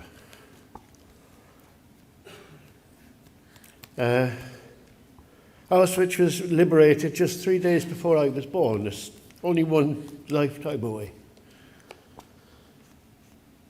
And the European project was created to prevent the possibility of the horrors of World War II. Now, the EU is in no way perfect, but the alternative populist, nationalistic pathway has been tried. And look what happened. I commend this amendment. Thank you very much. Thank you, Jeremy. I'm going to take a vote now on that motion, motion 5. All those in favour? All those against? That motion passes. Motion 6 then is from Ross's Donegal. I don't know if we have a proposer. No. So the motion hasn't been moved, so I can't take a vote or anything on that. So that motion will fall. Number 7 is from Swords, Dublin Fingal. And Duncan Smith to propose. Councillor Duncan Smith. Duncan Smith, the Swords branch. We've been asking a question over the last year in our branches, in our constituency councils, among our friends, WhatsApp groups, Facebook pages, and most importantly here at conference, what are we rebuilding for? I think we all learned that we don't have a predetermined right to exist as a party, and no one owes us a vote just because we're the Labour Party and we've been around since 1912. We have to earn every vote through our work and through our politics. We cannot get away with what the Civil War parties do. We're held to a higher standard, and that's a good thing. We have our political anchor, our well from which our ideas develop and become policies. We would never get away with being so politically vacuous as Fianna Fáil.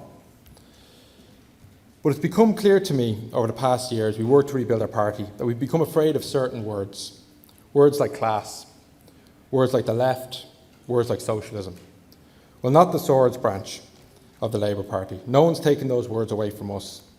I'm proud of our socialist traditions and how it's inspired our party for over a century to lead real change in this country. I'm proud that because of the Labour Party, working class boys and girls of my generation could grow up and have a real chance at potential. It wasn't like that for my father. Third level qualifications. But yes, we've always got a Ireland than we inherited, but we've always got a kicking from the electorate. None more so brutal than last February. To be honest, I don't think this kind of cycle is good for our health. For me personally, I think it's okay not to be okay with wanting to not to attach ourselves in government with either of those two parties for the foreseeable future. The volatility of politics should be seen by us as an opportunity and not a threat. People are beginning to look again for a real alternative. They want to see the left working together. They want that alternative. So let's take this difficult time and use it to chart a new course for us, to build a progressive alliance with like-minded political groupings, NGOs and individuals on the left. Be proud of our socialist roots and their ability to inspire brave and creative policies to tackle the structural inequality and injustices in our country, and to once and for all provide real decency and justice for that one class of people who's always worked to keep this country afloat. In favour. South West. That these are and in these we should look. And to invoke our wonderful new constitutional preamble as passed this evening, we are a democratic socialist party. We should embrace this, we should campaign on that basis, and we should stand proudly for what we believe. And what we believe is that the democratic pursuit of a socialist republic is the best way to build our future of decency, justice and equality. We must put that case to the public and we must ask them to make an informed choice. And this simply cannot be done when we share a platform with the right. Now, I don't intend to conduct a post-mortem of the 2016 election. It's certainly not my intention to go on the fool's errand of trying to assign blame, not my interest. But we must acknowledge that to attempt to create electoral cooperation with Fine Gael was a mistake. Voters I've spoken with during and since that election have roundly criticised our decision to press ahead and attempt a transfer pact with Fine Gael. I must admit it was a low point for me personally too, because I am not in the business of helping right-wingers to get elected. They have never gotten a transfer from me and they never will. Every day, our members, whatever their role in the party, work to rebuild public trust in the Labour Party. And if we are serious about rehabilitation as a serious electoral force, we cannot allow ourselves to be tainted by association with the failures of Fianna Fáil and Fine Gael. We must shatter the misconceptions that exist that we only exist as their potential partners. That must end.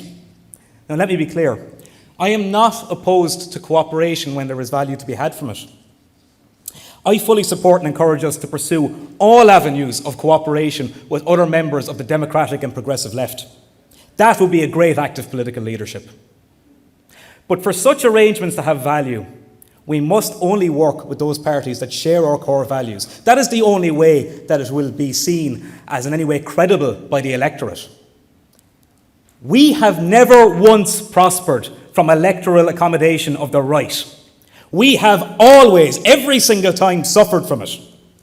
If we want to build our future, we must not repeat our mistakes of our past. Comrades, I urge you, take this step towards protecting the political identity of our Labour Party and support Motion 8. Thank you very much. Thank you, Luke. Thank you. I have speakers on this, Finbar Guiney from Donamead as well.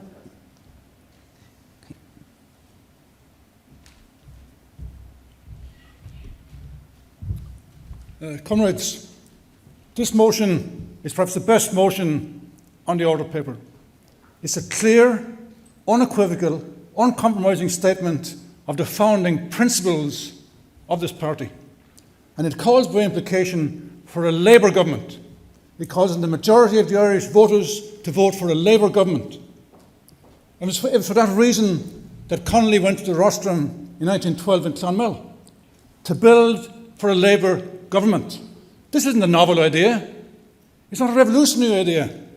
In the 1930s, Labour had a policy for a workers' republic. In 1969, the outline policy documents of that year called for, and this is a quotation, called for a social revolution on a world scale. And in 1981, we adopted a policy document called the Socialist Alternative. That is the basis on which our party is built. We're not a pressure group. We don't exist to put pressure on other parties to bring in this policy, that policy. We want a Labour government. And when was the last time that was called for? And this motion, by implication, calls for that. I'd ask you to look beyond the quibbles and the wording of the motion and look at the basic principle behind it. The principle is we are in a party, the Labour Party, because we're socialists, because it's a socialist party, and we want a socialist government. So I ask you to support the motion because of the principle that is espoused within it. Thank you, comrades. Thank you, Finbar. The party leader wants to come in on this one. Thank you, Chair. For those who were in the hall when I spoke earlier, at the beginning of this session, I think you'll understand where I stand in relation to this motion. I support this motion. The Labour Party will stand on its own platform, will have no pre-election pact with anybody. There will be no shared media events, there will be no shared anything. We will go into the next election on the basis of strong Labour Party values written in Labour Party policy platforms decided democratically by this party. We will ask for a mandate on that basis. I want to be quite clear, smart, because I agree with Finn. We're not a pressure group. We're not some debating society. We don't want to raise workers' false hopes. We want to change their lives. We want to change the lives of this country. So I support this motion because I am determined, as long as I'm party leader, that the values, the principles, the traditions of this party will imbue everything we do, and we will ask the people for a mandate for us and us alone. As I said earlier, Labour, proudly Labour. Thank you. Thank you, Brendan. I have no other speakers on that, so we'll go to a vote. All those in favour? All those against? The motion is carried. And motion number 9... motion number 9 has fallen because of the fact that the amended constitution has passed. So we're on to the final motion from number 10 from SIP2. Jack O'Connor to propose. I want to also, as I see in the room, former leader Eamon Gilmore acknowledge that he has arrived and is very welcome. Comrade Chair, Party Leader, comrades, this motion, I have to say, complements the motions we have just adopted because we were through the very good experience last year of commemorating the insurrection of 1916, and we were all proud to remember the role played by James Connolly and by the Irish Citizens' Army and by so many trade unionists in that struggle for national independence. And now, already, the centenary of the foundation of the state is hovering into view in a little over 5 years' time. And in 2 years' time, we will commemorate the centenary of the democratic programme, that inspirational document upon which comrades, fathers in this movement, Bill O'Brien, Thomas Johnston and Cathal O'Shannon.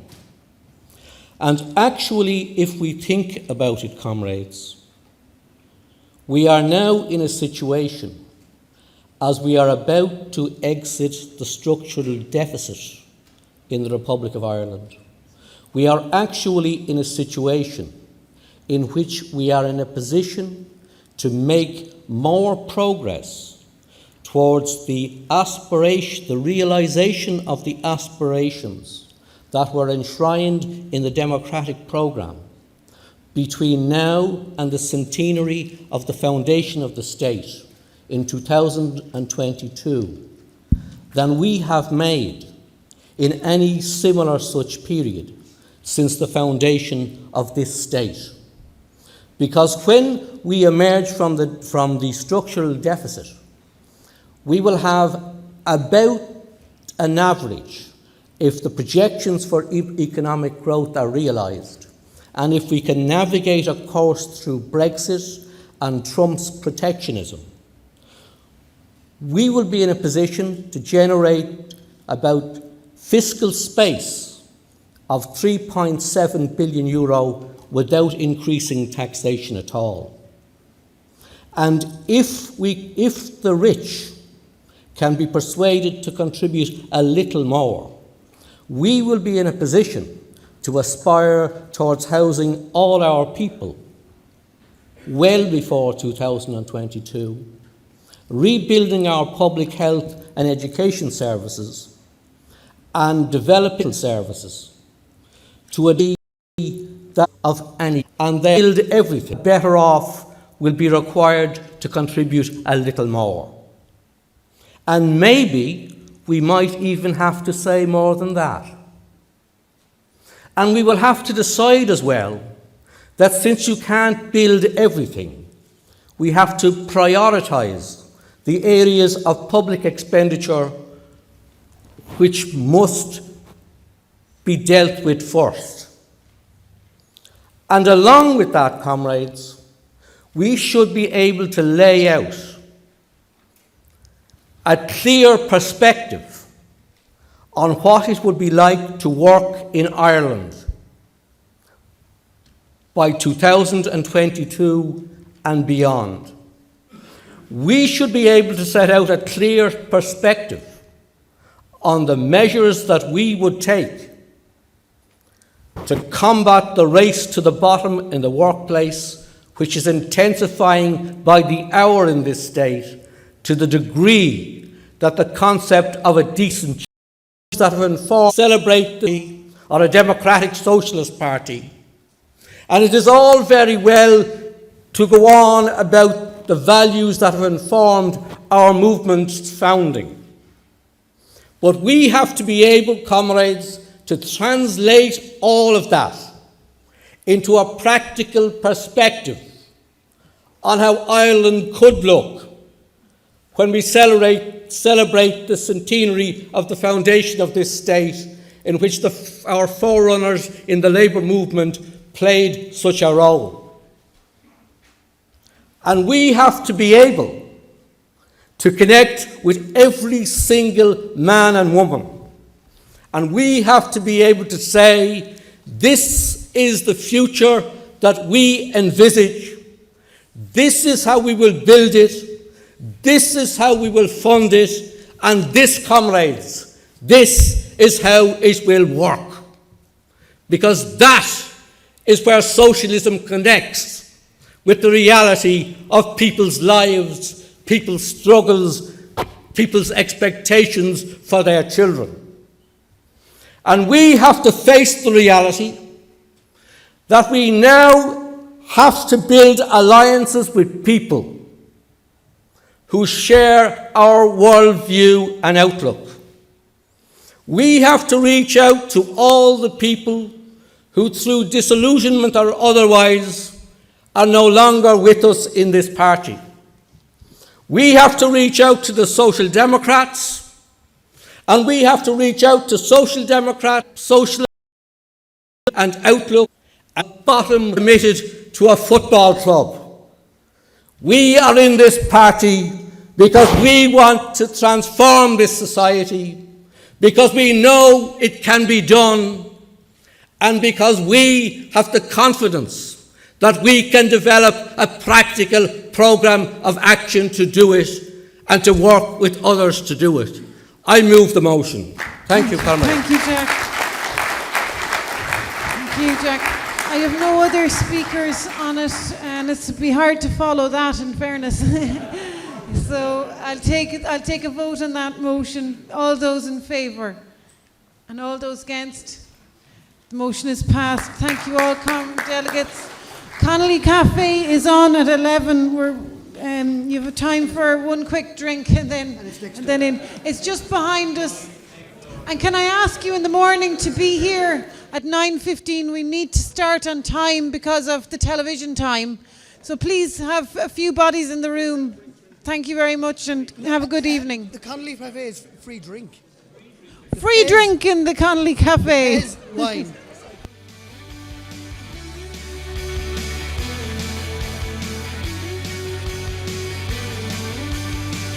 I've broken to